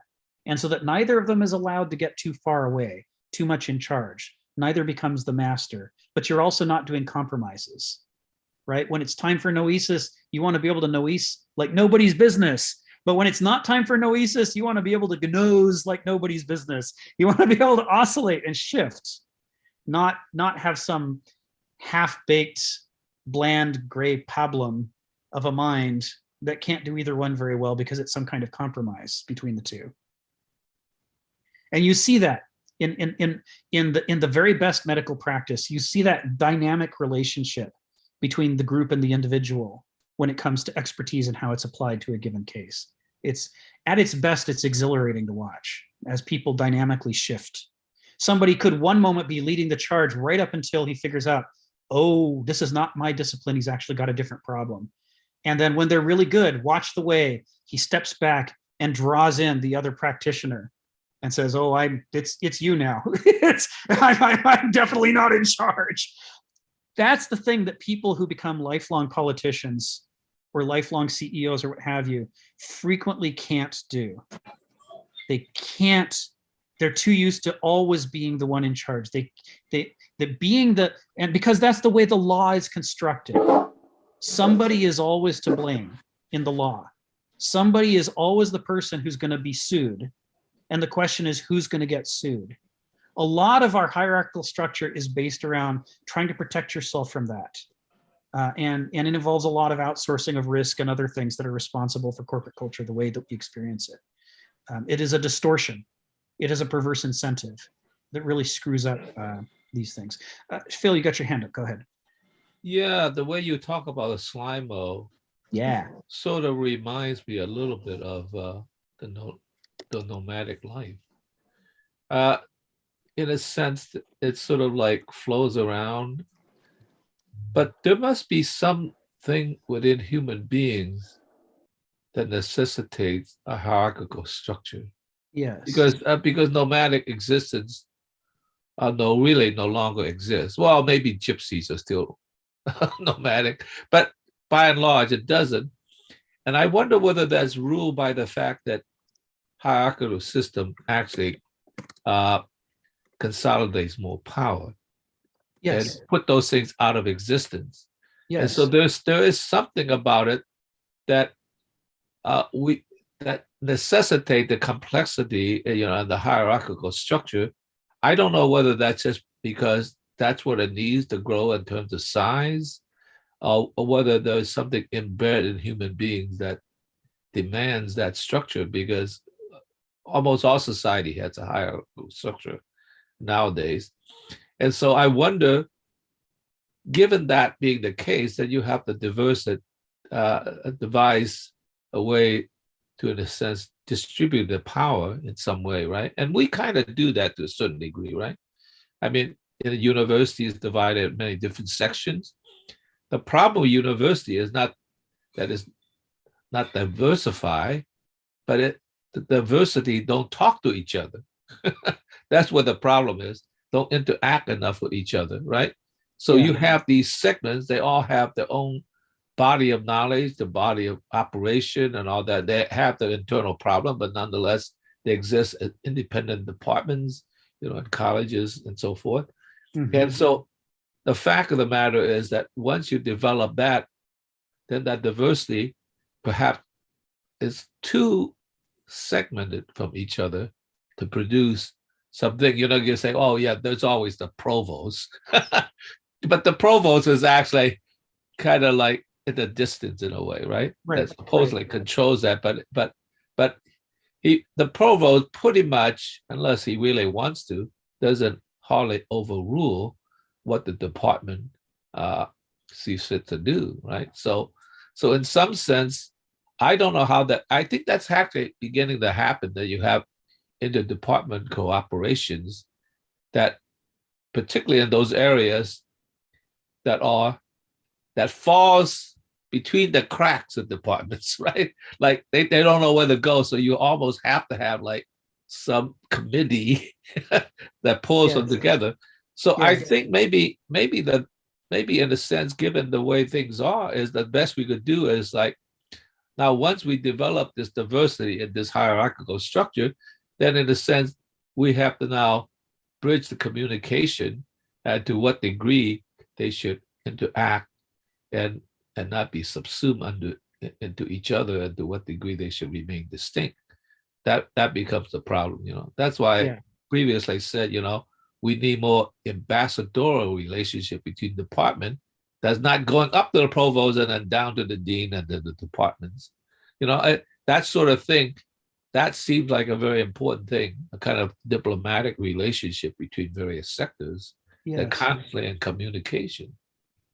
In the VA, you know, part of the way that they turned around their medical care from the sort of disaster it was in the early 70s, if you've seen Born on the 4th of July, the film, you know, it was like torture. But by the mid 90s, people were writing books like Best Care Anywhere because VA had become, you know, always ranked near the top of the JACO reviews.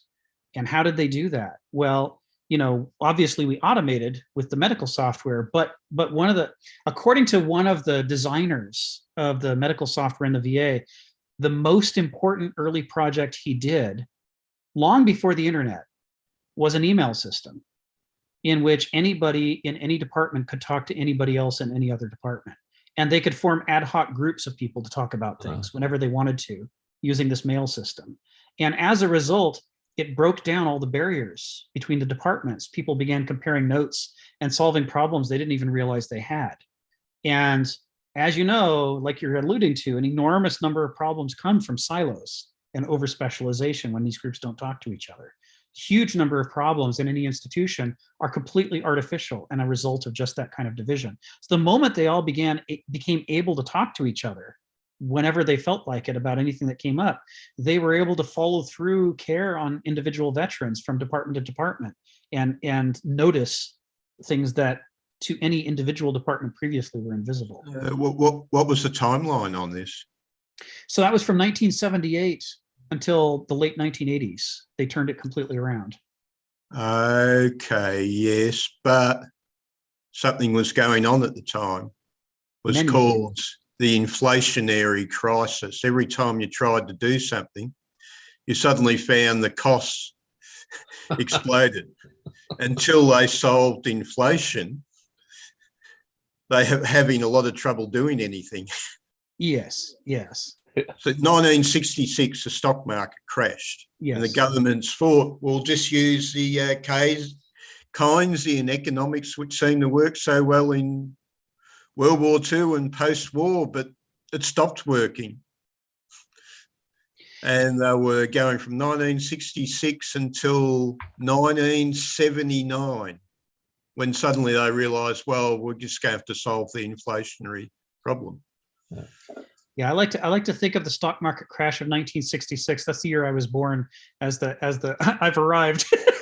It's like the world celebrated with a Great Depression.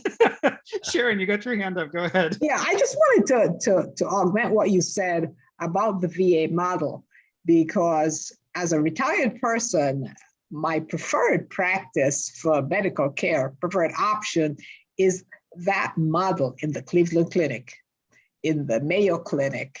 Yeah. And if I lived in the state where they had Kaiser Permanente, I would do that too, because anywhere you have a system where you have open communication, yes, and profit, yes, is not the individual mantra, rather than the mantra of the organization, somebody else looks at it, then I think the care is enhanced. Yes.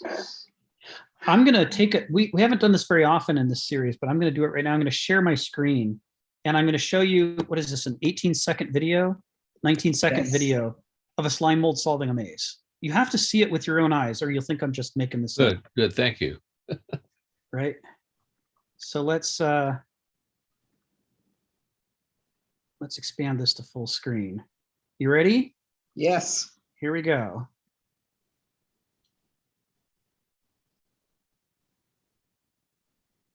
Watch what it's doing. You see the flowing? Yeah. You see the movements? It felt out the full extent of the maze. It did it through brute force. It felt out the full extent of the maze. And the reason it was able to do that, and now I'll stop the share. Can you put that in the chat? Yeah, I put the link in the chat. Oh, yeah, right. You did. Oh, you did. Okay. The reason it's able to do that is that the decision-making was not made by some abstract centralized authority. The decision-making kept shifting over and over and over to different points.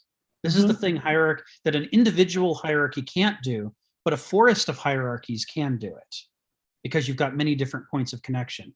What happens in a slime mold is so simple. It's very hard for us to, as multicellular organisms, especially with brains who know something about anatomy, to understand the problem for a slime mold in solving something like this, because it has no muscles, it has no nervous system, right? All of the things that we assume are involved in the process of problem solving are in fact missing. It is a collection of individual cells that are in a mode in which they've decided to band together and work together, but they're still just individual cells. There's not a single differentiated cell in this mass. They're all amoebas. But here's what they're doing. They have a signaling chemical. And they have a handful of very simple signaling chemicals. CAMP, do you know about CAMP? I'm gonna put two other chemicals here that you might know. ADP and ATP. Adenosine triphosphate is the chemical that's used inside of the human mitochondria. In fact, all mitochondria. It is the battery. It's the storehouse of energy in all eukaryotic organisms like people and plants and whales and cats. It is a collection of phosphates on a core that it takes a lot of energy to get that third phosphate group to attach chemically. The body works really hard to get it to snap on there. But that sucker is like a spring. It's got all kinds of energy.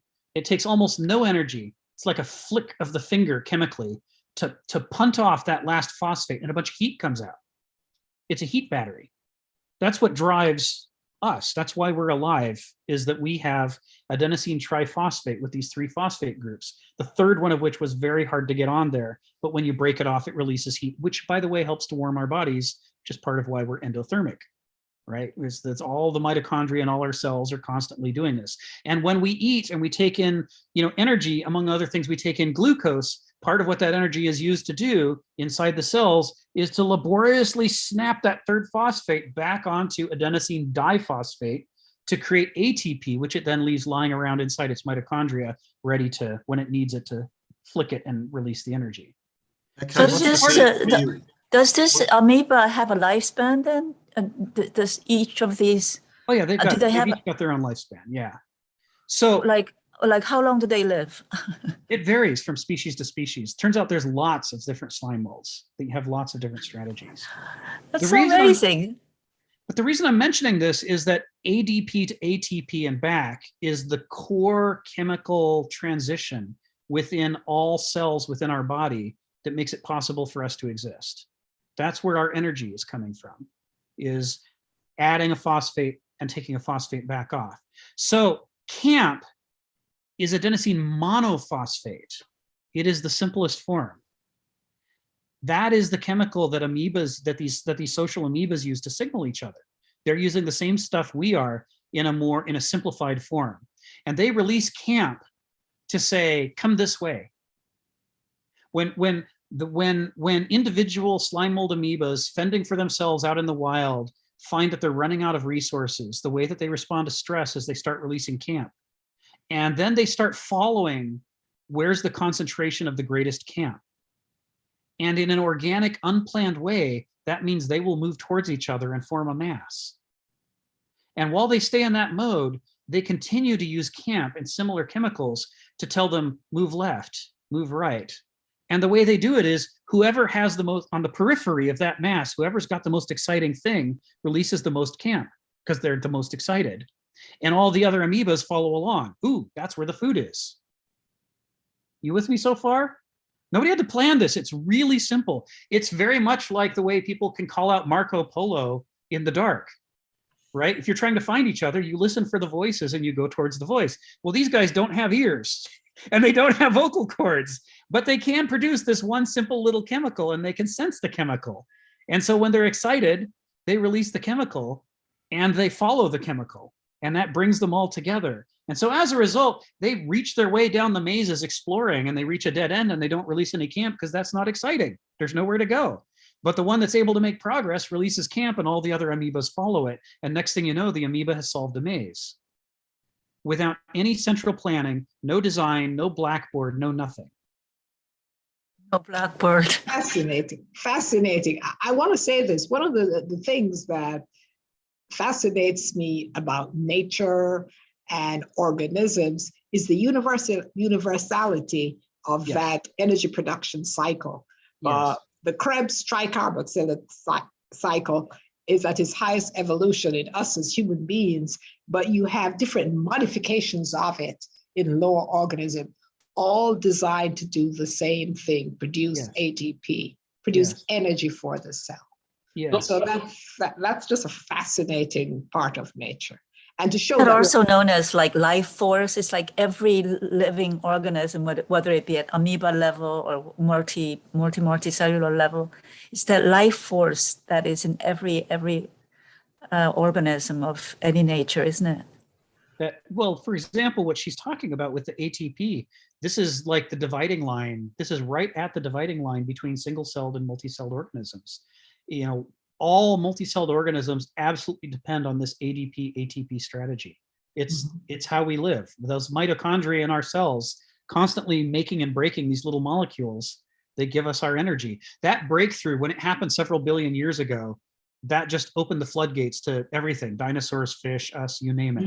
It all became possible because when you're a single cell, if you don't have a lot of energy, there's a lot of limits to what you can do.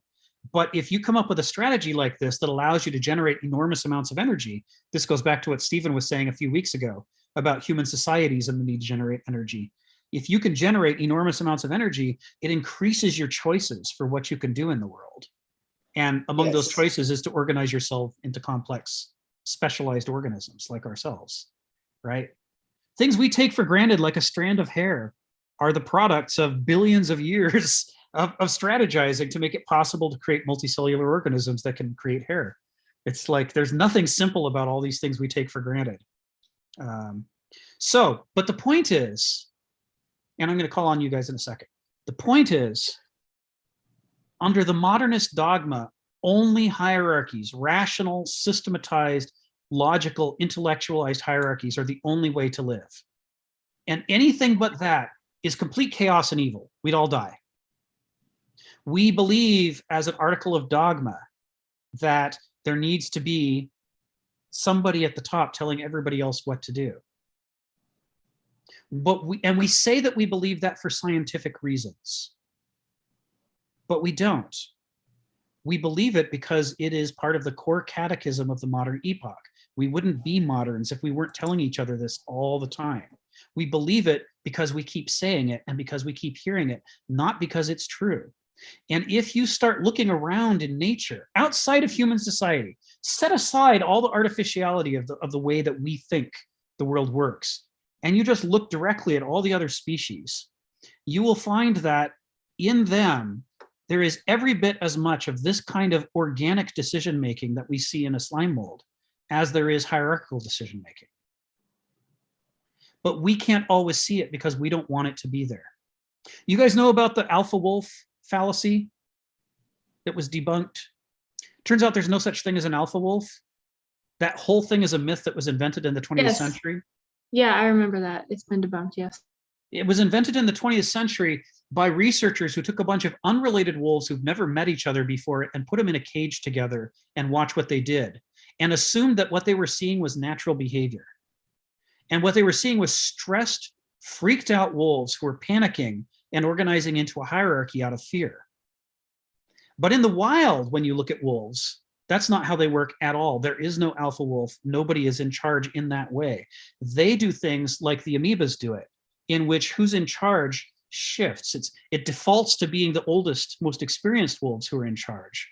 But there's some wolves who are scouting, some wolves are watching the back, some wolves are more concerned about the pups, and who is exactly making which decision depends upon where the crisis is. Wolves will use different yips with different intensity in order to say whether they're claiming leadership for a moment to deal with a crisis or whether they're relinquishing it because there's nothing really that they need to worry about. Maybe some other wolf should be in charge. They're constantly shifting around who's in charge. They have multiple hierarchies based on multiple specialties, just like medical communities, just like slime molds, right? But we couldn't see that because our dogma tells us it's impossible. And so we created conditions in which it didn't happen.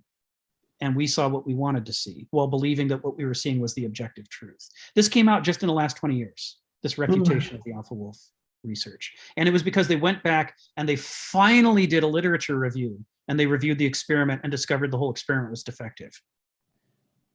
But everybody else up until then kept passing it around as a kind of scientific gossip in which it was taken as something that we could just believe and not have to run the experiment ourselves because it fit with our presuppositions. So why test it? We could just take their word for it. We only test the things that fly in the face of our dogma. We don't test the things that seem to reinforce our dogma because they make sense to us. They fit our presuppositions. And thus we create a self-reinforcing system that mistakes itself for objectivity. Modernism in a nutshell. Phil, Stephen, Joseph, Ginny. Go ahead, Phil. Don't you think that human beings do that to a certain degree in this sense, at least in moments of crisis? I'm thinking of the war in Ukraine, right? Yes. I mean, people move in a way when the system breaks down. Yes. And they're messaging each other on cell phones about where to go, right? They're informing each other. Right. I mean, so at least in a limited way, that works. I mean, the crowd does inform each other, whether there's the demonstration or whatever. But we live in such a highly structured society that doesn't work completely because you need help from other systems that exist, right? Yes. Otherwise, there'll just be a bunch of people like who are next to each other telling, let's go this way, that way, that way. And yes. And so I think that it only works in limited ways because if the society was not as systematically constructed, with these barriers, then in a sense it might work better, like a herd of animals running from the lions, and they seem to know how to go to avoid it as much as they can, and so, but we are so dependent on cell phones and railway trains and airplanes flying. All these are systematic, so you have different nexus points that are controlled. You also need to have a system that are ready to give aid at the destination they're going to, whether it's Poland, or Hungary. So in some sense, like otherwise you'd just be running into like, well, now what? I mean, so I think that it is so overdeveloped that it could only work in relationship to other structures as well, because we are so dependent on that at this point. So let me give you a couple of quick examples about that. In the VA, they started out trying to computerize in an organized way with a single hierarchy. And for about 20 years, they wasted countless money. This was the 60s and 70s. It wasn't until an upstart group came in and suggested this decentralized approach. And in the decentralized approach is not a mob, it's a bunch of separate hierarchies. Each hospital was ultimately in charge of its own thing. Each department was in charge of its own thing. They wanted to make sure that the local experts were in charge of the local problems. And when they did that, they were suddenly, after 20 years of failure, they were able to solve the problems that had eluded them up until then.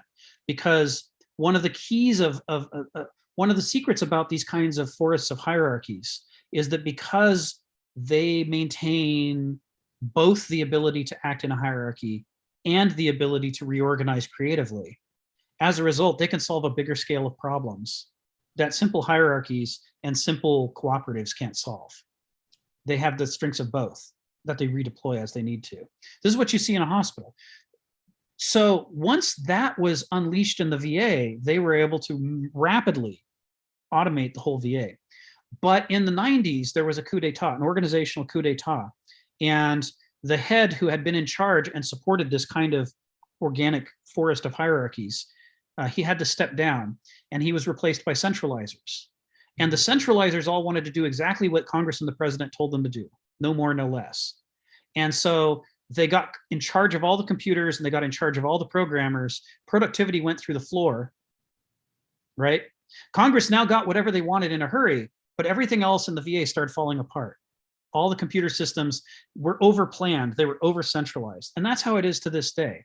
The current debacle going on in the VA is that under the previous administration, they decided that they would modernize the software by replacing it by buying something off the shelf. They decided to go with Cerner, who's a vendor of medical software. And Cerner has been trying, Cerner's had billions of dollars given to them by the VA, and they've been struggling and struggling and struggling to try to replace this homegrown Vista system in even one hospital. And as of last week, the news came out that the Spokane hospital is in complete crisis. They're not able to get anything done. They've actually reverted to paper because the centralized plan to attempt to modernize by making a decision from on high and having everybody down below do what they said, regardless of whether it was right or wrong, has led to such a crisis. They have reverted to a 1970s state without computers. That is what centralized command and control gave them. So you'll hear Stephen talk about the drawbacks of the Soviet approach, centralized command and control, and what its limitations are. But you don't have to go to the Soviet Union. We have it right here, right? You can see it inside of corporations all the time. Plenty of corporations self-destruct when they get a bad CEO in charge, but they have a culture of obedience in which everybody does what the CEO says, regardless of whether it's the right thing or not. Digital Equipment Corporation, which was one of the biggest computer companies in the world in the late 70s and early 80s, completely self-destructed under new management in exactly this way. And the problem is that the decisions are being made far away from the point at which the impact is felt. And that disrupts the feedback loop that's required for intelligence. For intelligence to work, you have to be sensing the world, making plans, carrying out those plans, but then sensing the consequences of those plans.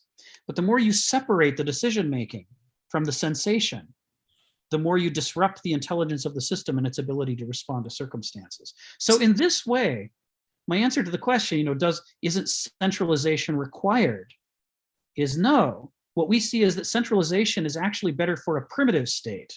The more advanced and sophisticated you are, the more complex the problem is, the more centralization becomes a destroyer, like it was in the Soviet Union during the 70s and 80s when it led to economic malaise. And just like it's doing now in the VA when it comes to IT. If you over-centralize things, you fall prey to what Nietzsche said. Too much power makes things stupid. Yeah. Can I ask a quick question based on what you just said, though? Sure, I Tristan. don't mean to interrupt, and I don't mean to jump in front of you, Stephen, just really briefly. This idea of separating yourself from the process itself or from the outcomes, is that a problem in the digital world? Like, isn't that a problem exactly like with what essentially technology essentially like, isn't that an issue with technology overall? So, yes. In fact, specifically, whether a computer system helps or hurts is directly related to what extent the design of that computer system matches and harmonizes with the real world. If it's constantly getting fresh new data and it's getting the right data, and if its design is constantly changing to shift as the real world shifts to stay in harmony with it, then a computer system can be a blessing. But if any of that is missing, even a little piece of that is missing, then you begin to get a divergence between what the computer says and what's happening in the real world. And for decision makers, especially when they're atop big hierarchies, so they're really distanced from the information about what's really happening, it is an irresistible temptation to ignore what's really happening and pay attention to what the computer says, because what's really happening in the real world, as we all know, experiencing life, is confusing and contradictory, right? Who could tell what's really happening? But what the computer says is crisp and clear and precise. And why not follow the crisp, clear, precise guidance? This is what happens over and over. This is the shorthand term of this in the computer industry is GIGO. GIGO, G-I-G-O. Garbage in, garbage out. If you don't get high quality data and design into your computer system, if you get garbage into your computer system, then the decisions that are going to come out of that computer are also going to be garbage. And it doesn't matter. You could get everything else right about your project. You could spend the most money and have the best consultants and you name it. But if your data is not the living data in the real world reflected in the computer, then you're going to get bad decisions. And that's just how it's going to be. The other example I kind of wanted to cite for Phil is I have a friend who just went through this. She was working at a company that makes a product that helps people convert databases. And it was great. It was an award-winning company. It had, high customer satisfaction, 92%. Everybody loved it. They kept a log of all of the requests from the field of bugs to fix or enhancements to add. And at any given time, it was never longer than 40 things. Now that's with hundreds of customers all over the place. They couldn't come up with more than that number of things at a time to fix. But they got bought out in a takeover by some business majors. And the business majors said, well, this is all well and good, but I think we can make this more efficient. And by efficient, we mean profitable. So the first thing they did was they fired all the expensive people. So they got rid of all their experts. All the experts were forced out. And then they had people that didn't know what they were doing the design, right? Because they got rid of the experts. And so the software began to diverge from what the people actually needed. It reached the point where at present, their log of the number of requests from the field is 700 items on the to-do list of bugs to fix and so forth. And the customer satisfaction is down to 56%. And at this point, because the people who are in charge, who have all the power, who made all this happen, who really destroyed the success of the company, don't want to take the blame for it, there's a culture of scapegoating that has happened within the company, where everybody's trying to blame everybody else because nobody wants to be on the hook for whose fault is it that this company is failing and this product is failing and the people who used to love us now hate us. That sort of culture of scapegoating, the outsourcing risk, hiding from responsibility, all of that goes with overly centralized systems. When a system is under-centralized, it's not effective. But when a system is over-centralized, it's not effective. When your blood sugar is too high, you die. When your blood sugar is too low, you die. The idea that either end of this pole is utopia is tempting because it's so simple, but it's almost always false. In all of these systems of organization, we have to follow the lead, like Heraclitus told us, of nature, which says that you need the conflict, you need the tension between opposites, and you need them harnessed together into a dynamic system that reinforces an area of living health in the middle. And if you don't have that, or if you have it and you deconstruct it You take it apart because you think you could make more money this quarter if you didn't have to pay those experts. You end up with death. You end up with failure, the collapse of the system.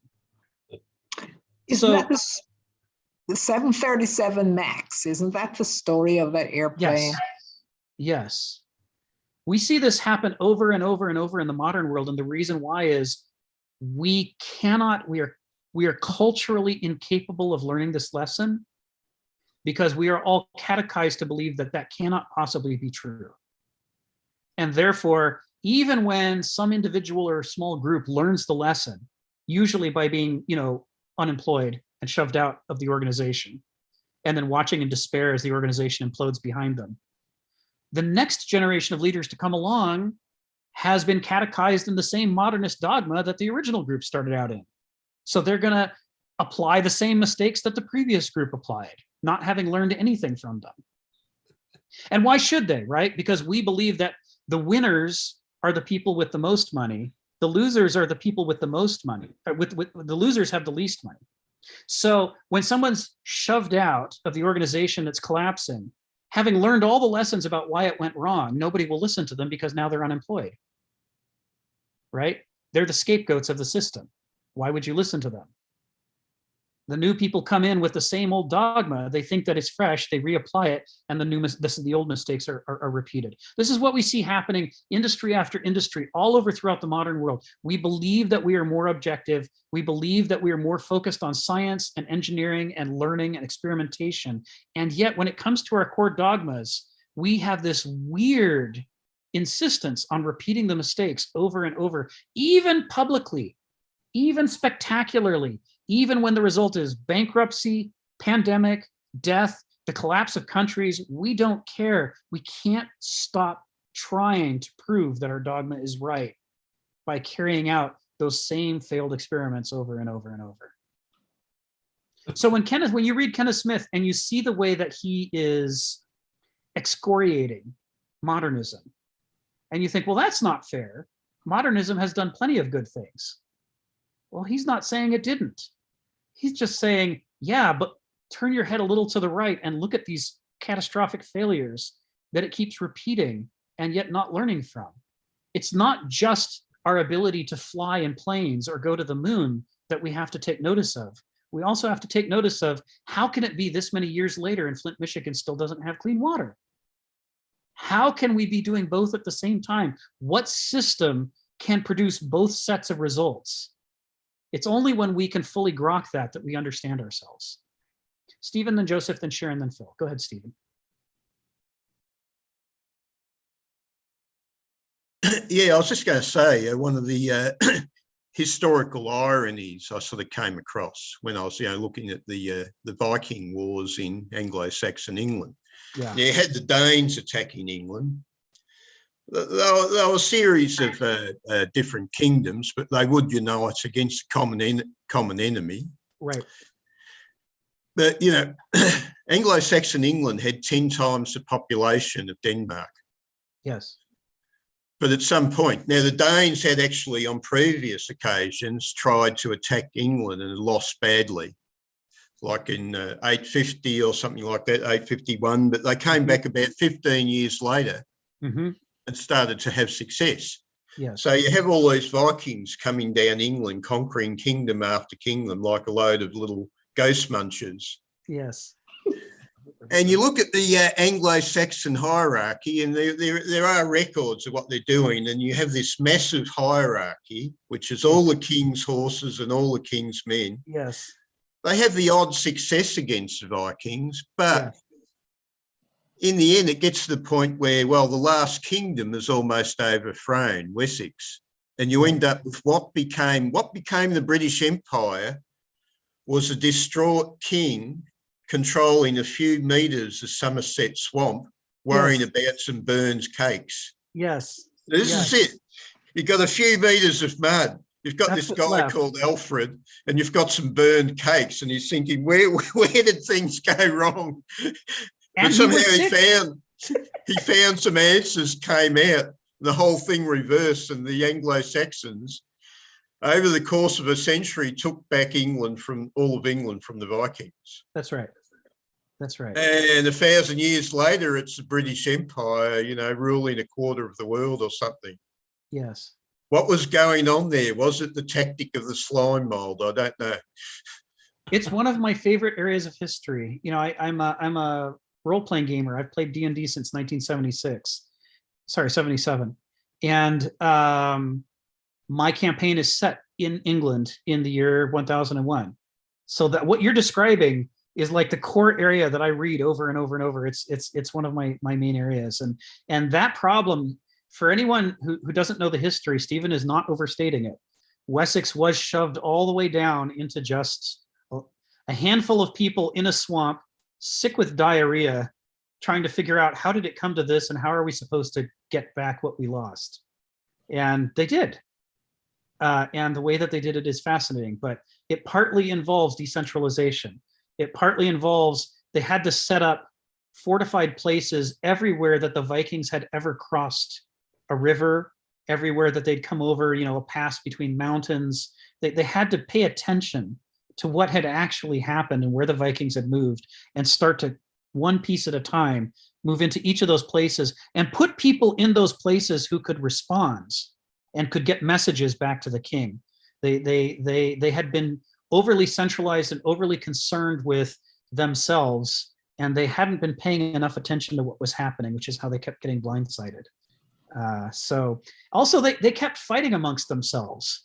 They weren't actually responding adequately to the Vikings for about a century and a half because they were too worried about who's going to be the next Anglo-Saxon king.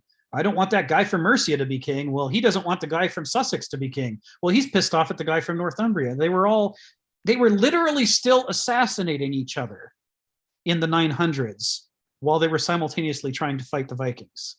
They were like, they could not get their priorities straight for a long time. So it's a fascinating case study in organization and decision making because it's so dire and because it's so dramatic. Thanks for bringing that up. Maybe they finally consulted slime mold and got wise. Yeah. They effectively did something very much like that. Wherever it hurt, wherever the Vikings hit them, that's where they would then move in and set up a fortification, a fortified city. They out-slimed the Vikings. Yeah, there's a term, burg, and you can see it in names like Edinburgh, right? All over England are towns with the name burg. And a burg was a town that they built a wall around. And around the time you're talking about, they started to build them on purpose and they started to wall up their towns and they would put them commanding the view of wherever the Vikings had come across. And so step by step, inch by inch, they were able to organize themselves and feel out the space until they finally had something that could withstand the Vikings. It's a fascinating history. Joseph, then Sharon, then Phil. Go ahead, Joseph. I mean, there's so many interesting different points that have been made. I'm trying to pick which one I want, to talk about is whether it be challenging our own presuppositions or just, how organizationally these, that decentralized model kind of works. But I think I'm going to actually build on the digital one a little bit more. So there's idea of like kind of having enterprise systems, like where everybody went to an enterprise system without necessarily like they were buying this out of the box software. It is a way of kind of the solving of all their data integrity issues and all their problems and everything along those lines. And what they were buying in the process, and this is where I work, they bought a system that actually enforced its processes on them, yes, as opposed to the organic system that whatever your business is, yes, you're unable to actually do what you need to do. Yes. So when we're doing some like digital transformation work, what I was kind of looking for is the most manual based or organic processes that have not adopted some module of a system that actually says you have to do your business this way, right.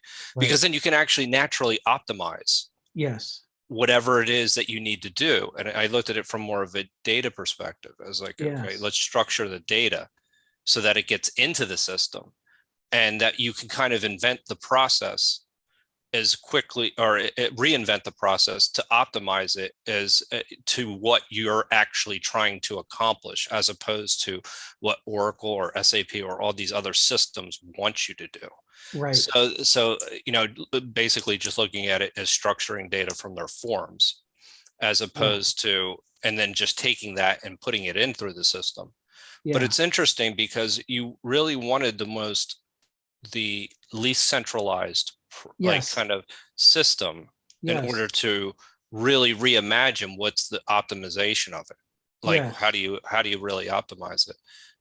So I find that to be an extremely interesting problem, because when you do go to digital or whatever, not digital, I shall say, to an enterprise system, people just say, this is the way it has to be. Yeah, they try to impose it. Yeah, well, they impose it, and then nobody questions how, well, this is where I enter this in, and this is where it goes, and that's the end of it.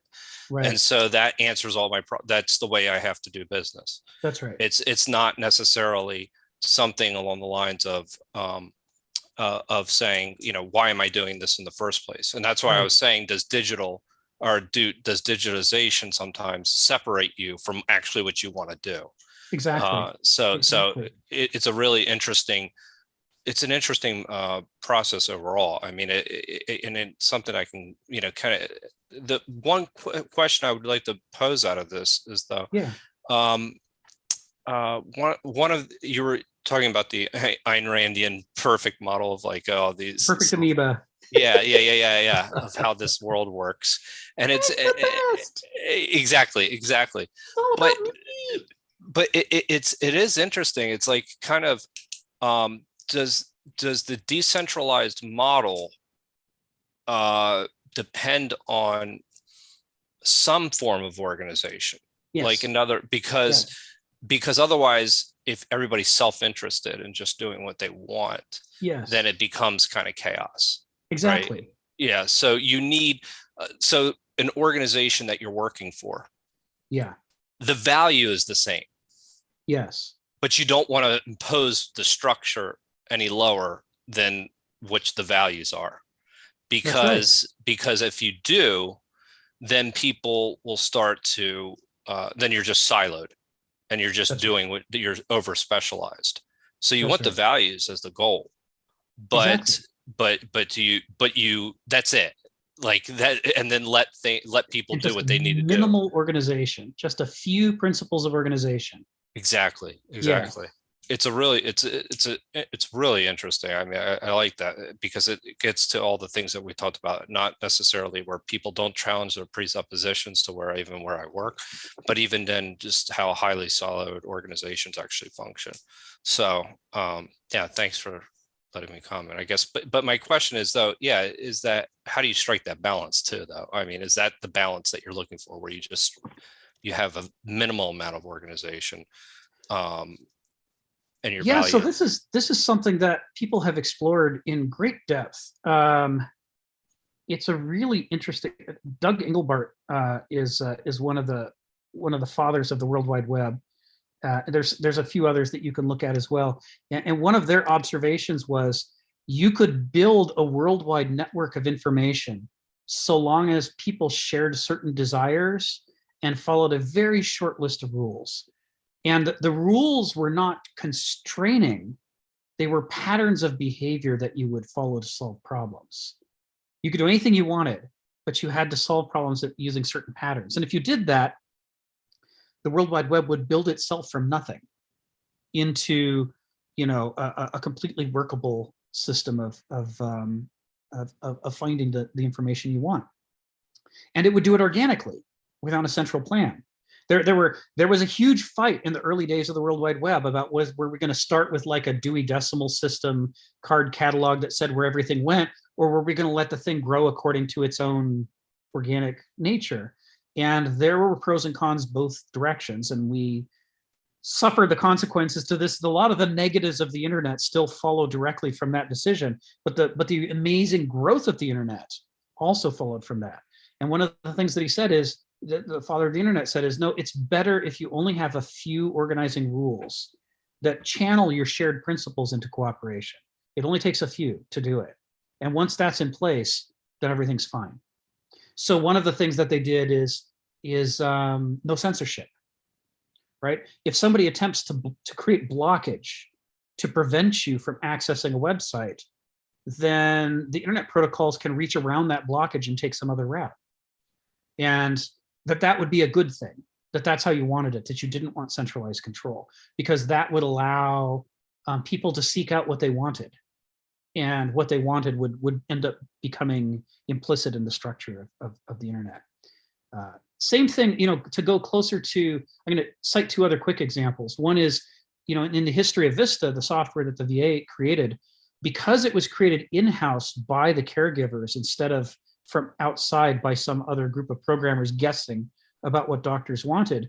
One of the things that it got right early on is that, doctors would start by writing software that captured the manual processes the doctors had already come up with. The same with the nurses, the same with the pharmacists, the same with the lab techs. Now, a modernist or an MBA might look at that and go, oh no, that's terrible. You can't let them do what they want. You have to impose order and you have to make it more efficient. But the thing is, those processes that doctors and anesthesiologists and pharmacists use, they're not just some arbitrary decision that they made out of the blue. These people have been working for decades and they learned from people who are working for decades and so on. These processes have a lot of hidden wisdom in them. They don't have to be perfect in order to have solved a lot of very serious problems. So if you start by automating it exactly the way that they already do it, you solve an enormous array of problems you wouldn't even know how to list. You don't even know those problems exist, but somebody else already figured out that this solution will solve those problems. You just have to mimic it with the software. And so as a result, that's part of why Vista was able to have such a big impact, is the programmers didn't have to know as much as the doctors and pharmacists and anesthesiologists knew, right? We just had to do what they were already doing, and it would capture a lot of that wisdom. The final example is one that Christopher Alexander cites in his books on architecture. He says, how many times have you walked around a university campus or some other campus and you see paths cut through the middle of the grass? All these sidewalks have been carefully laid out by some designer, and yet the people are ignoring it and walking right through the grass. And the designers see that as a flaw. Oh my God, why won't people stay on the sidewalk? But the truth is the screw up was on the designer's side, because the designers didn't stop to look to see what people were already doing. Because it turns out people are walking from where they came to where they need to go. And that's where you should have put a sidewalk.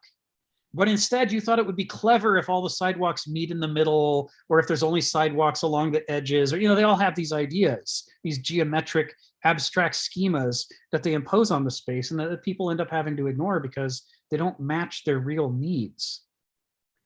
This is the thing about people who are design crazy, people who are crazy about creating single monolithic hierarchies, is they're obsessed with the will and the system and the plan and the design. And by doing that, they're literally cutting off half of intelligence, which is the gnosis, which is sensitive to what's actually happening. Where do you feel pain? Where do you feel desire? What do you need? What do you care about? You can only be intelligent if your sensation of those things is tuned up and you're paying attention to it. Your will, your ego, your planning part has to serve that, or else it becomes a monster. And you end up imposing these titanic monolithic designs that please the intellect, but that don't actually solve human needs. And that's what we see over and over in modern architecture. That's Christopher Alexander's big critique of modern architecture. It's too many buildings are just a great big grandiose signature of the architect, and not enough anything about the lives of the people who actually have to live and work in those buildings. And so they don't worry about the functions, essentially. So they're out of sync, right? They're out of sync with the function. I need to read more about him. I know you've brought him up here He's many great. times. It is. I've looked him up. It is amazing. I definitely have to read his stuff more. One place to begin. Timeless Way of Building. That's the book. Yeah, I was married to an architect, and it's so true. It's like design versus function, how he was so much more into design than functional. Even things like how we lined up the books in our house. You know, Yeah. he wanted them by size and Yeah. whatever. And I would say, no, I want the books, you know, arranged by the playwrights or the authors, not by the size of the box, you know. Right, because that's how that you kind go of at thing. it. Exactly. So yeah, it's so what you just said is so true and accurate.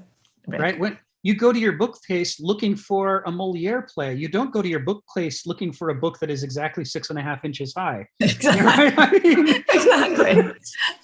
And we would have arguments about things like that. No, I want my books by authors, you know, playwrights. Yeah. Yeah. Alexander talks about this. He says that the thing is, designers are so obsessed with pleasing the idiosyncratic notions of their aesthetics, which are not aesthetics that you can trust. This was the other thing I wanted to say about what Joseph said. The more educated or catechized you are into a system of thinking, the less reliable a witness you are for determining what human needs are. He says, you could ask countless numbers of real people what they need in a garden or a front door or a back door, and they'll give you reasonable answers about their problems. And if you build to those specifications, you'll actually solve human problems. But if instead you go ask a bunch of PhDs in architecture about a garden or a back door, you're going to get the stupidest ideas in the world because they have been ideologized. They want to impose the theory that they learn. They spend all that time writing papers about this theoretician of architecture or that theoretician of architecture. They now want their career to be a testament to all the A's they got in class. They want to show that they learned the lesson of Frank Lloyd Wright or whoever. Exactly. And so they're going to stamp out these solutions from their term papers, regardless of whether it has any bearing on the actual problem. So this is analogous to the way that people mass manufacture, you know, housing projects where all the houses have the windows in the same place, even though the beautiful view of the mountain is over there. And if they would have just tilted the window a little bit, you would have had this spectacular view. But no, it had to be exactly the same on every house, regardless of whether it was looking at a dumpster or a mountain. They just, you know, are not paying. They're not sensitive to the actual conditions around them. The gnosis has been cut out of the process. They've become overly noetic, such that they want to reinforce and Xerox out a system and not be attentive to what's happening around them. All this stuff in these paragraphs that we're looking at in this essay, where he's talking about the failures of cultures, the way they begin to fall apart, has something to do with their inability to sense and give priority to the actual things happening around them. They become too focused on their own internal systems and internal momentum and interpretations. And thus they do the thing that makes sense, but is actually wrong, right? Even though that leads to catastrophe, they can't stop themselves because they've been over-acculturated. Sharon, then Phil, then Ginny. Go ahead, Sharon. I have two comments. First, I want to share an experience, and then secondly, I want to bring us back to the text. Yes, please. So the experience I want to share is organizational performance, organizational excellence. In my other life, I was part of a national committee called the Malcolm Baldrige Award, which was, shall I say, organized by NIST, National Institute of Standards and Technology, which was a sub-organization of the Department of Commerce. And what you did is you went around the nation and you looked at companies that had achieved excellence. And the criteria for excellence was designed by the Malcolm Baldrige Award Committee. And Malcolm Baldrige was Secretary of Commerce in 1982. And you can Google it and look it up because the criteria are probably online. It became a very onerous committee. In fact, I decided to apply for it and got it because the city I live in, Coral Springs, is a Malcolm Baldrige Award winner. And they still practice the same criteria. So the things you talk about, silos that don't exist. And so when you look at it, it was a sort of a bubble. And the question on the top was how senior leaders lead. And at the base, you had measurement, analysis, and knowledge management, which was extremely technology driven. Yes. And in the middle, you had customer focus and workplace focus. And then you had standards of management. And these criteria were measured and added up to excellence per the award. The last year I sat on the committee was 2012, and the Henry Ford Hospital System in Chicago won the award. And the first year I joined, 3M won the award. And so all the situations that we're now discussing, the silo, the hierarchy, the lack of participation from the people who actually do the work was addressed. Yeah. And it was a public-private partnership, but when Barack Obama came in, he defunded it. And I think that organization is still struggling. It's in existence, but it is a way in which organizations achieve excellence. You could look it up. And my second comment is to read the third paragraph, because I think it summarizes the third paragraph down from the one you highlighted at the very beginning, yes, because it summarizes I think, what we're discussing, where it says a civilization has its impact not by the real artifacts it engineers, but by the idealities, implicit forms of understanding and values that governs the minds of its subjects. And I'll read the whole thing. For the ultimate authority of a civilization is rooted in its power to format their ideas and values, which you don't do if you are hierarchical. That's right. The preconceptions and prejudices that drive their thinking ex profundis and are at least thinkable. In any transitional or revolutionary era, it becomes evident as a cultural lag that it is not current actualities that individuals see and think, yes, but the dead weight of formatting assumptions that were long ago conditioned to carry, which is what you said, Rick, yes, ideas that in effect think for them by setting up the frameworks in which they think. And I think that really Kenneth Smith kind of summarizes what we're talking about here. Yeah, that's it in a nutshell. There's that final sentence, ideas that in effect think for them by setting up the frameworks in which they think. They think, yes. Most people believe that when they are thinking, they are freer than in any other part of their life. They think their thoughts are the most uniquely their own and that they're the most under their own control. And the reason they think that is that's the orthodoxy of modernism. We think that in here, even if nowhere else, at least in here, we're free. But what Kenneth Smith and the existentialists from his tradition argue is that's precisely backwards. Yes. The place that you are least free is in the formatting that has been done to your mind before you ever began thinking, right? When you were raised, before you became philosophical, when you were raised not just by your parents, but by your culture around you, it determined for you how you would interpret the world and yourself. And when you carry out and follow that programming and use those mechanisms, it doesn't make you any freer. In fact, if the epoch or culture has done its job correctly, it makes you less free. The more you use the tools it gave you, the more you construct the exact labyrinth it's designed to construct for you, so that the world always looks a certain way, and so that the things the culture doesn't want to think about are invisible to you. Right? This is the nature of privilege and marginalization in a culture, right? Yeah, I'm always struck by the trireme, the Roman trireme, in which the heroes are standing on the deck in their bold, beautiful armor with their banners flapping in the winds, the ship painted with its glorious prow. And there they are, the heroes of the story. And in the meantime, the people doing all the work to move the trireme are invisible. All you see are the oars moving, as though it is the mind of the guy standing on the ship that's making the ship go. But the truth is, he's not doing anything. That's all those many invisible people out of sight that are doing all of the work that's moving the hero to the battle. And that foreground background thing of what's thinkable and what's not thinkable, what's visible and not what's not visible. What version of the world do we paint for ourselves? And as we do that, what version of the world do we cover over and hide from ourselves? It's all implicit in the programming that the culture has done in creating us.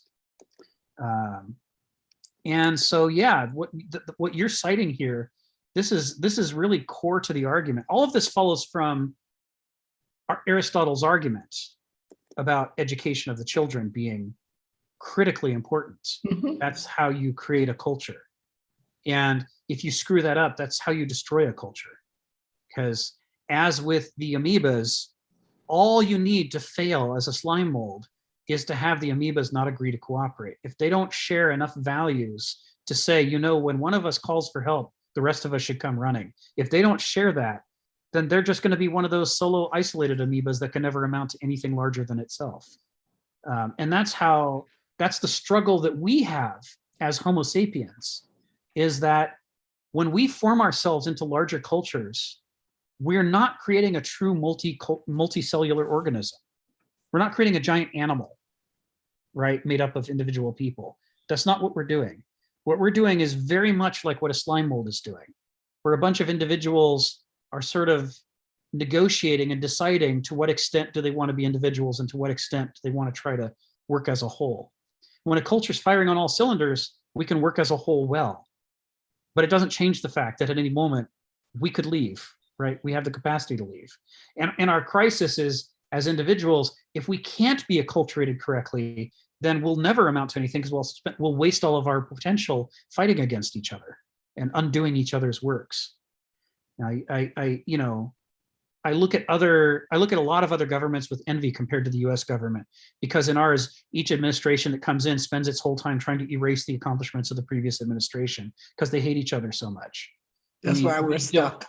We cannot rise to the level of a slime mold in this country because we're too busy going at each other and undoing each other's progress. And so while other countries are busy solving problems, our country is stuck and kind of senescing and falling backwards. So,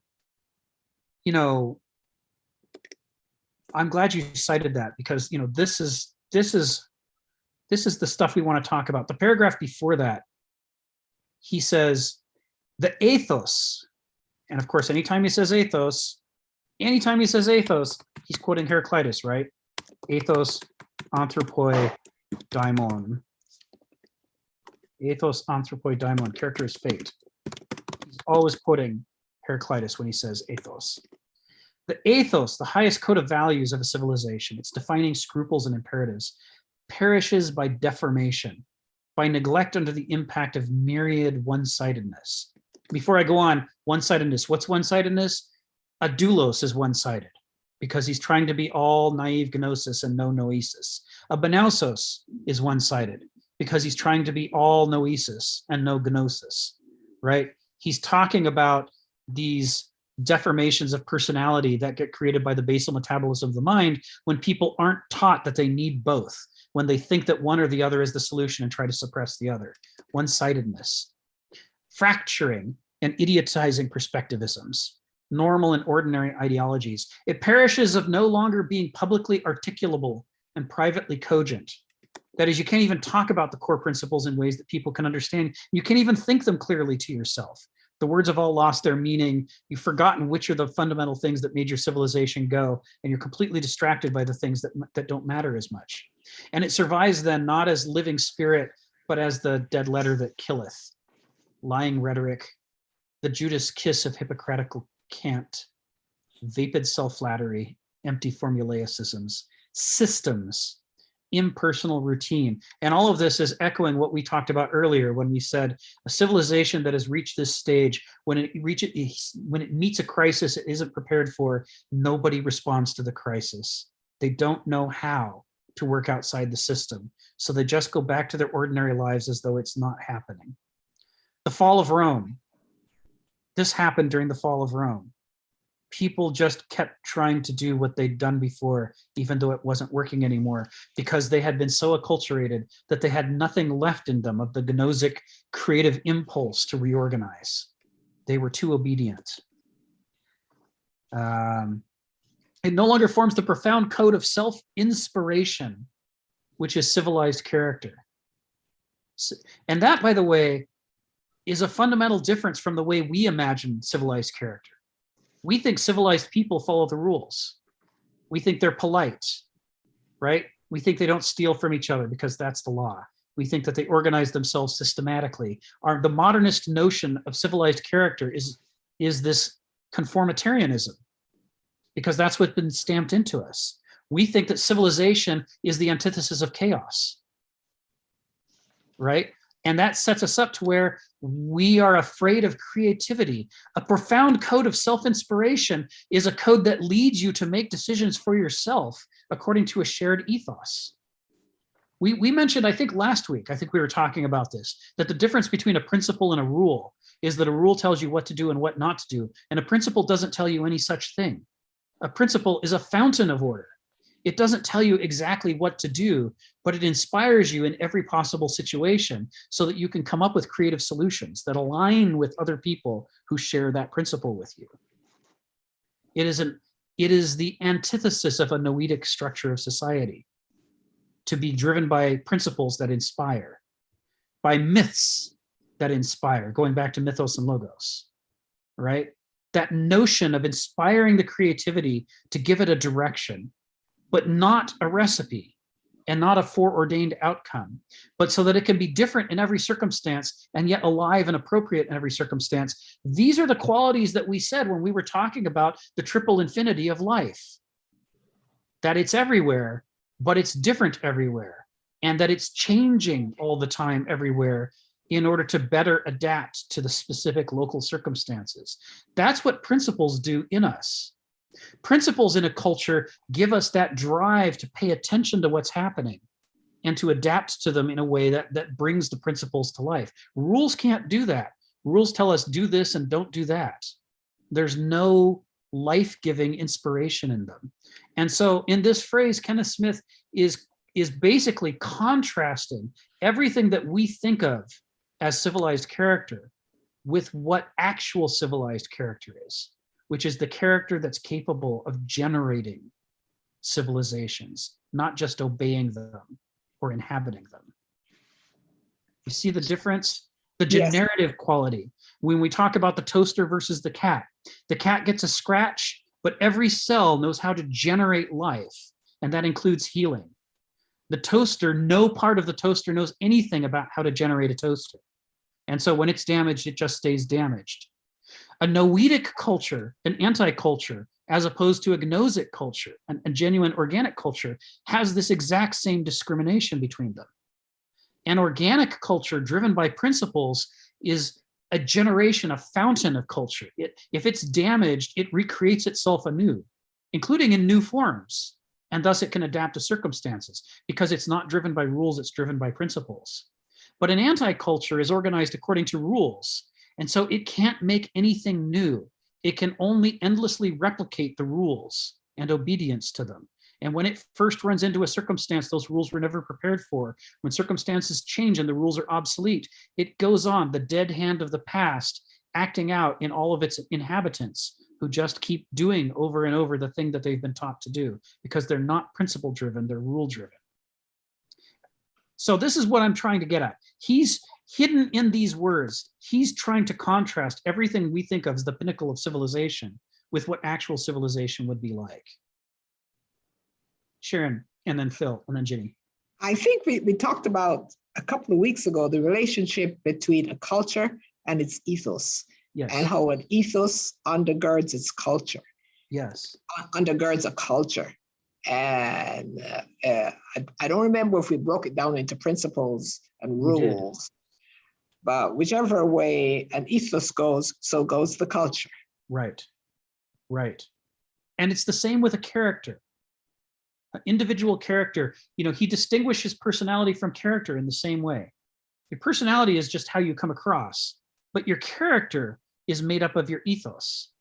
It is the principles within you that drive you to make the kinds of decisions you make, and that will lead you to make new decisions under new circumstances in a way that's typical of you, right? Because human beings aren't computers. The brain is not a computer.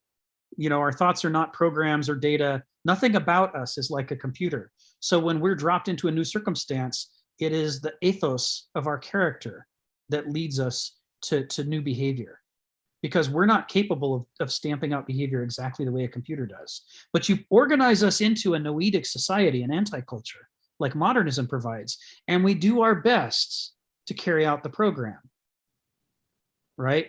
And that's how creative beings can find themselves operating in completely non-creative ways and sustaining an old, kind of carrying on an old dying culture until it finally collapses because it can't adapt anymore to new circumstances. He wraps up that paragraph when he says, you know, when a system gets to that state, it has no reformative dynamism of values. This is what we mean, the fountain of organization, the dynamism of values that endow individuals with sufficient reason to live, assume responsibilities, and profess an ethos.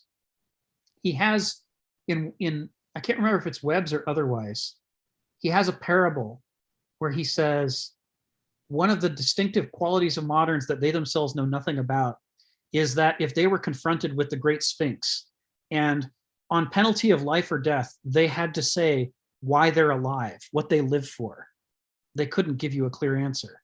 We're not sure what our point is. We are more confused about why we're here than any previous people. Other previous people might have been wrong about why they were here, but they weren't confused about why they were here because their culture told them that they had a purpose, whether it was to bring God's kingdom on earth to life in preparation for heaven, or whether it was to be true to nature and to, you know, try to make the best possible natural culture, you know, as the ancient said it was, or whatever it is in every different place. The culture gave people a sense of why they existed. There's a quote that says, one of the differences between indigenous people and colonizers is that colonizers all care about what they want, and indigenous people are all raised to care about their obligations, their duties to one another and to nature. Mm-hmm. They have this strong sense of obligation, that there is a purpose to their life. Whereas we're told to just indulge our appetites, and, you know, as long as we don't break the wrong law, it's fine. You know, we basically are sort of wandering without any clear sense of direction. And part of what it means is that when a great crisis happens, like the Russian invasion of Ukraine, we're all sort of at a loss. And unless we work in an organization that has clear ties, like International Rescue Committee, that knows what its business is in Ukraine, the rest of us are sort of like, well, now what? We're like, should I write a letter to my congressman? Should I boycott Russian vodka? It's not clear what we're supposed to do, because, and that confusion is not an accident. It goes hand in hand with being confused about the whole question of why we're here. If we can't answer that question, then we can't use that answer to help us answer any of the smaller questions. And that's boycotting vodka is good regardless, Rick. Yes, yes. And as it turns out, many Russian vodkas are actually American vodkas or made in other places, and they just have. Well, I like vodka, so there you go. Well, there you go. Most of them are not actually Russian. So this is what he's talking about: is that the rise and fall of civilizations has less to do with whether they were broken than whether they fell apart on their own. It's less about survival of the fittest, and it's more about self-obsolescence than any of us want to admit. I'm always struck by the picture of the Roman Empire not being conquered by the barbarian hordes who overthrew it, but just by people not caring anymore. That this time when the barbarians came, they were like, it's been so corrupt for so long, why should we fight to put it back together again? That's us. Now, this is the problem. This is what he's talking about in these paragraphs. Phil and then Ginny. Go ahead, Phil. Yeah, Rick, it's hard to argue against your fountain of basic value, preach and the Sermon on the Mount. But I'm going to try because in some sense you don't understand the virtues of the counter-revolutionary. Oh God, here we go.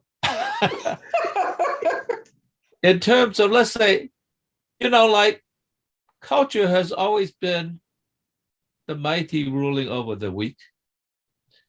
And therefore, it has been a culture of that's moving toward a kleptotopia of goods. Uh-huh. So how do you expect to fight this revolutionary notion of values except through a culture of spectacles?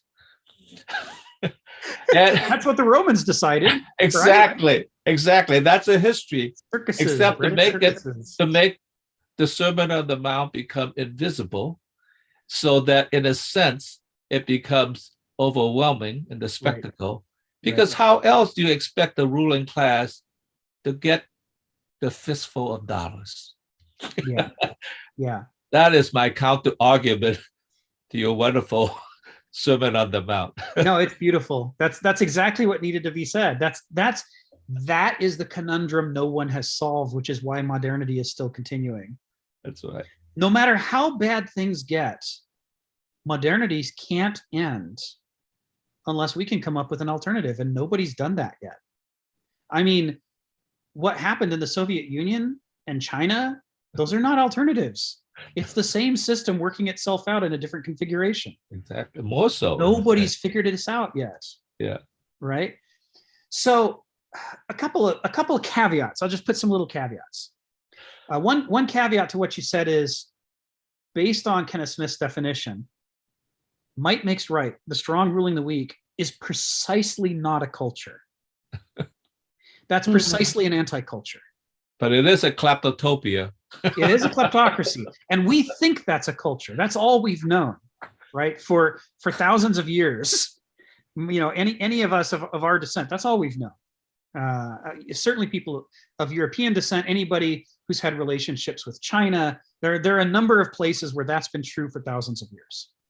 But there were other modes of culture, other than might makes right, other than the strong dominating the weak, that have existed in places. And not including Shaka Zulu. Not including, well, Shaka Zulu, right? I mean, by the time the Zulus are organizing themselves in order to fight that war, they have made themselves into a colonizer culture in order to resist a colonizer culture. This is the infectious quality of colonizer culture that we have never figured out what to do about, which is, if you don't organize yourself into a powerful military hierarchy capable of fighting back, then you get swarmed over. So in this way, colonizer culture spreads one way or another. We either beat you and adopt you. I don't know about you think that's the case. He attacked other African cultures and exterminated them. Yes, that's what happened. And he facilitated the white colonization because they suddenly found they could move into areas where he's very nicely exterminated the population. That's right. Yeah, colonizer cultures, you're right, were emerging in Africa at the same time that Europe found it. They'd already been there and been at work. Yeah, that's right. But don't we need a utopia for telos to arrive at? And what's wrong with kleptotopia? What's wrong with kleptocracy, man? So the point is, there have been alternatives, but those alternatives haven't had an immune system that's able to resist domination. Yeah. And whoever first comes up with something that can resist domination, but is also not a colonizer culture, will have come up with something new that I rather wish we'd had 6,000 years ago. But here we are. This is where we are. What was the other thing I was going to say? Oh, it was good, but now I've completely forgotten it. So we'll let it go. Ginny, your turn. Well, since it's after 4, can I just go off topic just a bit and ask you this? You were talking about World Wide Web a while back, and I'm just curious, how do they go about, I don't know if anybody knows this answer, how do they go about collecting this massive amount of information that you can Google it just about anything and everything and you find information? How do they do that? I mean, they don't go and like photocopy this to put on the web, do you know how they go about doing that? I do. And it's very interesting. The answer is nobody designed it, nobody planned it. If they designed it or planned it, it would have been impossible.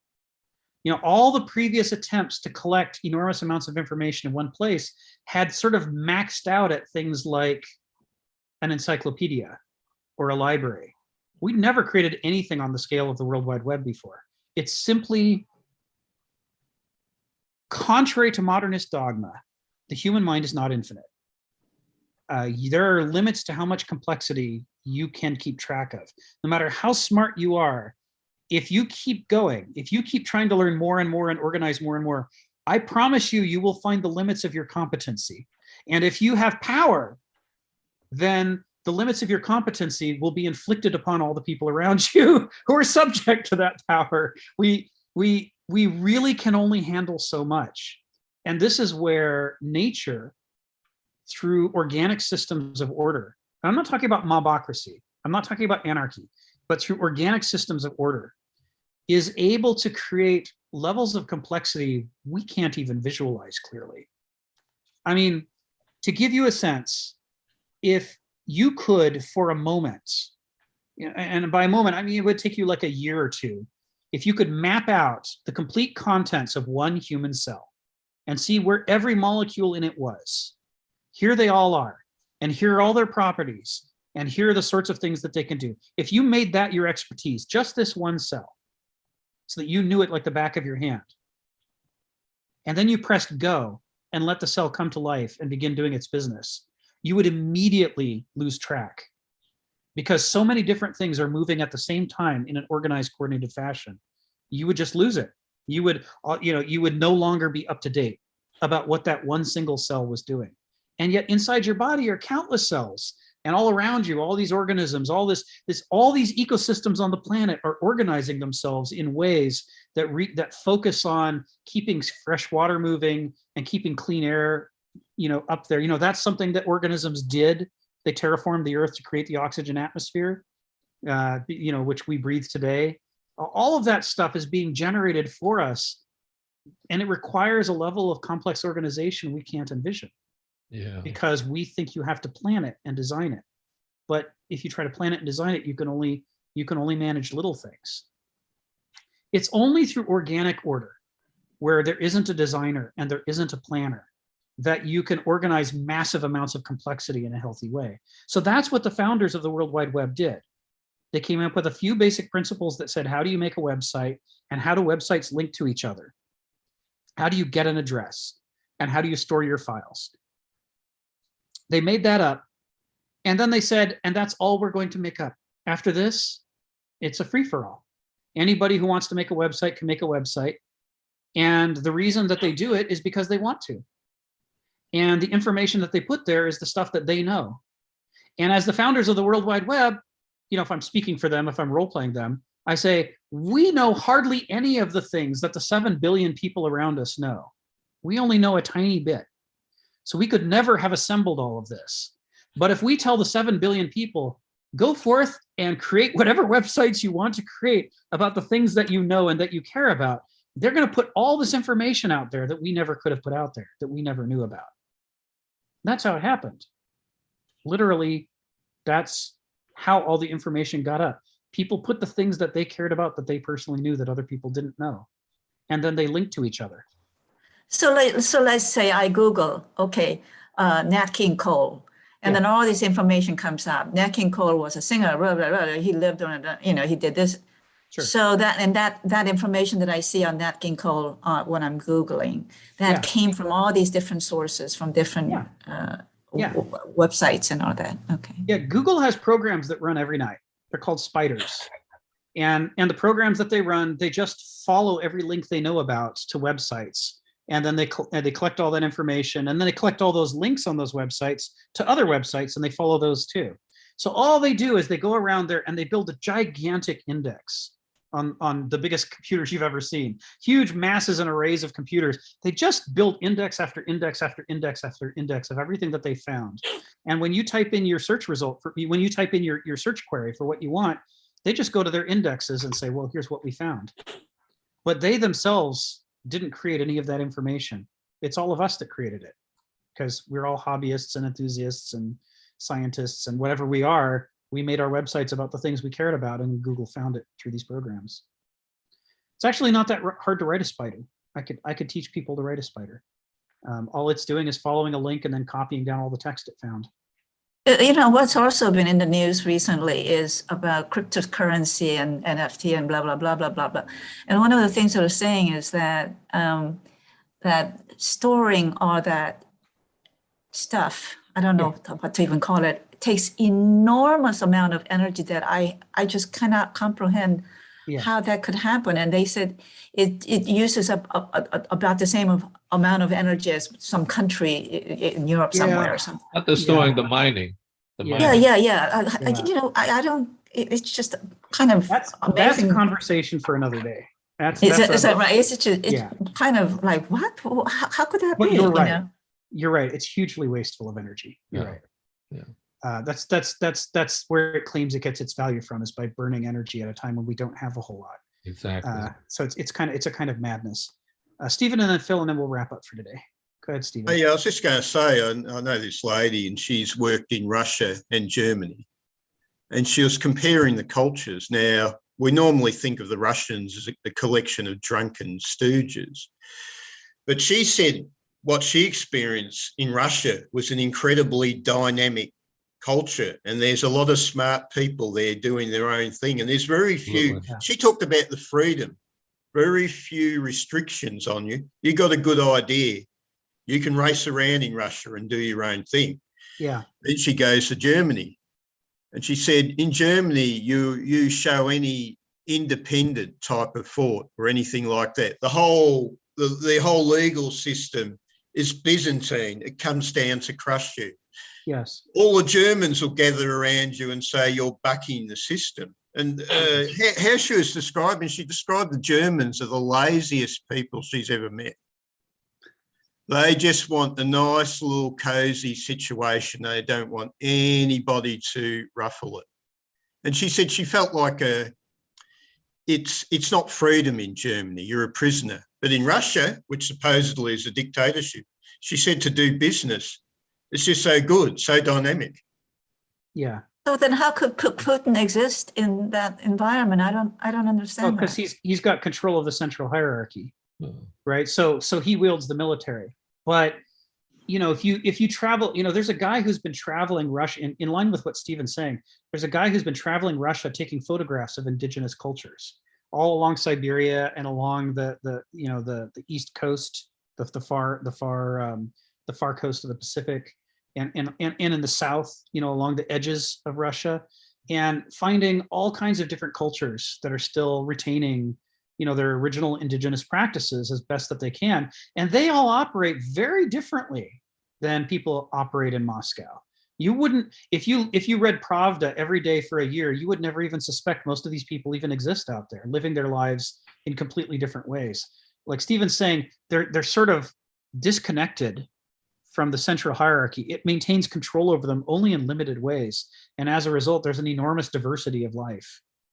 So what's happening? What's happening in Ukraine is really Moscow. It's really Moscow and Putin, central hierarchy. and not the entire Russia. Then, yeah, not at all. I'd probably warn you. I think this is the one huge mistake they're making in the press, is they don't understand there is something different in Russia. Yeah, they think it's the same as us, but it's really. But I would say, watch out. History's taught. Yeah, they look like Europeans, but maybe they're not. It's a complicated mix, isn't it? The other, another example of something that most people don't know about Russia that's worth talking about just for a moment. We were talking about centralization and brittle systems. In Russia, because of all the problems they had for decades with scarcity, sometimes they'd have excesses of some farm good because of the central planning would say, let's make a whole bunch of corn. Well, now we've got too much corn, but we don't have enough spinach. Well, the next year we have too much spinach, but not enough wheat. There was this shifting that happened. Whenever you centrally control things, you get these problems where instead of sensitively feeling what your needs are and what your circumstances are, you're trying to think your way to success and plan your way to success, and it causes crises. Well, as a result of that, farms, or rather households throughout Russia, got skeptical about the central planning, and they all started planting gardens. In Russia today, 70% of the produce is produced by people's own gardens. 70%. In the US, it's nothing like that. Yeah. They basically have decentralized food production. Only 30% of food production is part of the big industrial conglomerate stuff that Russia's doing. Almost all of it is produced in a decentralized way. And to me, that sort of underscores, that's probably a pattern that applies to other parts of Russia. Whether it's decision-making, whether it's culture, whether it's song, you're gonna find a lot of things in Russia are completely different in different places because they've kind of broken up into being more localized. And the result of that is that, Russia can take a beating without anybody being able to find a fragile point in its food production. Sounds like it's sort of similar to slime mold. Like the slime mold, Yeah, there is no brain in the slime mold that you can kill in order to get the slime mold to stop. You have to stop every single cell in the slime mold, or it'll keep going. It's got the ability to modulate back and forth between centralized and decentralized. Phil, you got your hand up, and then we'll wrap up. Yeah, actually, I think it's pretty quick. I mean, you've convinced me that nature, or at least life, is smarter than intellect. Okay, there's no question about that. But life has been around for 1 billion years, probably, maybe even more. There was a time when, 4 billion years. And so that's a long stretch of time to develop that intellect, right? Yeah. The unknown intellect. Yeah. There was a time when the earth was sort of unoxygenated. Yeah. I mean, we couldn't live now. What is this? Speculites, this sort of like thing that was sort of an animal, but it became a kind of a rock, actually produced the oxygen that allowed for photosynthesis to take place. So, I mean, that was an invention that was based on a kind of necessity or whatever it is that completely transformed the world and for the good. Otherwise, advanced forms of life would have developed. I think that it's also, so there's a coordination between that kind of understanding and actually the evolution of the planet. Right. And we are, I think maybe we're trying too hard to collapse time, right? I mean, collapse for 1 billion years or into like, a lifespan. And I think maybe that itself is a mistake. Yeah, what you're saying is it really goes to the core of this, which is single-celled organisms, no more organized than a mat, right? Not even a colony, not even a slime mold temporarily coming together and going places, just simply multiplying and spreading out. We're able to terraform the entire planet. We've never done that. We think we're so smart and so powerful, but we've never terraformed a planet. But these individual celled organisms were able to terraform this planet and give it an oxygen atmosphere, which was an astonishing accomplishment. They not only did that, but they were able to strike a balance between the greenhouse effect, and if there's not enough CO2 in the planet, you get the opposite. You get these chilling effects. Where too much heat radiates off the planet, you get glaciation. The recent ice ages we associate with cavemen and mastodons were tiny by comparison with the glaciations they had very early on. After the initial oxygenation of the atmosphere, when we terraformed that, when single-celled organisms terraformed the planet, there was a crisis that is colloquially called snowball Earth. That's right. Yeah. Where almost the glaciers from the North and South poles, the ice caps almost met at the equator. So much of the planet was covered with snow and ice.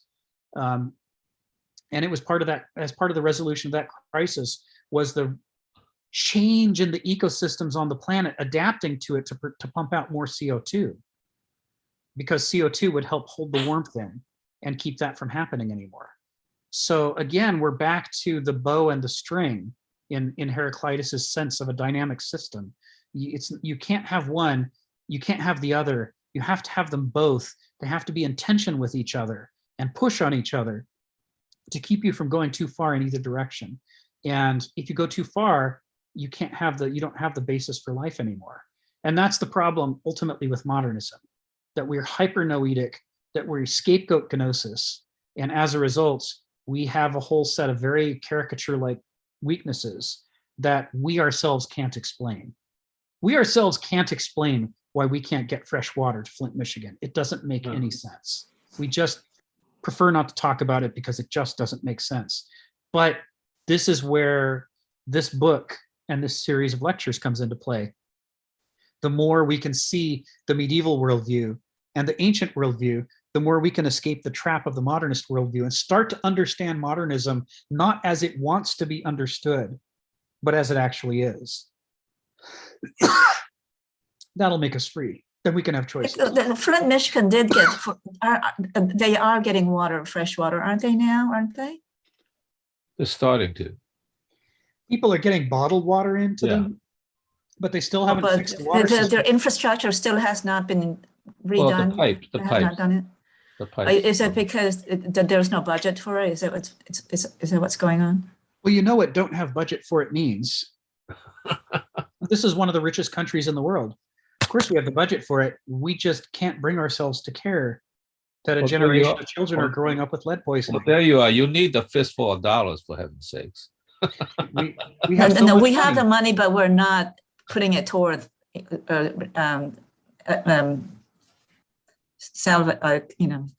taking care Yeah. of Flint. Yeah. We have that problem that senescent organisms have where they are too focused on their own internal systems of decision making, and they're not focused enough on sensing what's around them and what's important. So we're not talking about the lead every day until we fix it. We're forgetting about it and losing track of it and not thinking about it. And thus only Flint is stuck with it and the rest of us are ignoring it. It's a sign of decay to not care about the things that we need to care about in order to survive. It's And up to the Flint. I- Maybe it's up to the Flint people to rise up. They have rise up. Individual people, they have. They have, but it's just like, but you need the money from somewhere, from the state, and it was like, and from the central government. You know, it's like they can't. They're very poor people over there. Yeah, that's in the Rust Belt that used to be industrial. It was so rich in the mid 20th century, and now they're impoverished because we outsourced all the jobs. So at any rate, regardless of the details, we'll come back to Flint over and over. It's a keystone indicator for modernism. Next week we'll be picking up with Gilbert Murray and Max Planck, and the paragraphs that follow. Yeah. Some of my It was a wonderful meeting. At the peak of the meeting was the slime mold. That was really very. Did you enjoy the interesting. slime mold? I love them. That so was much. that was the peak of the meeting. I do. I love them so much. I think they're fantastic. They're badly named. And also, I think the octopus are incredible creatures. Also, yeah. because of your enlightening information about octopus, I stopped eating octopus completely in restaurants. So Aw. No, they still taste good. So do we.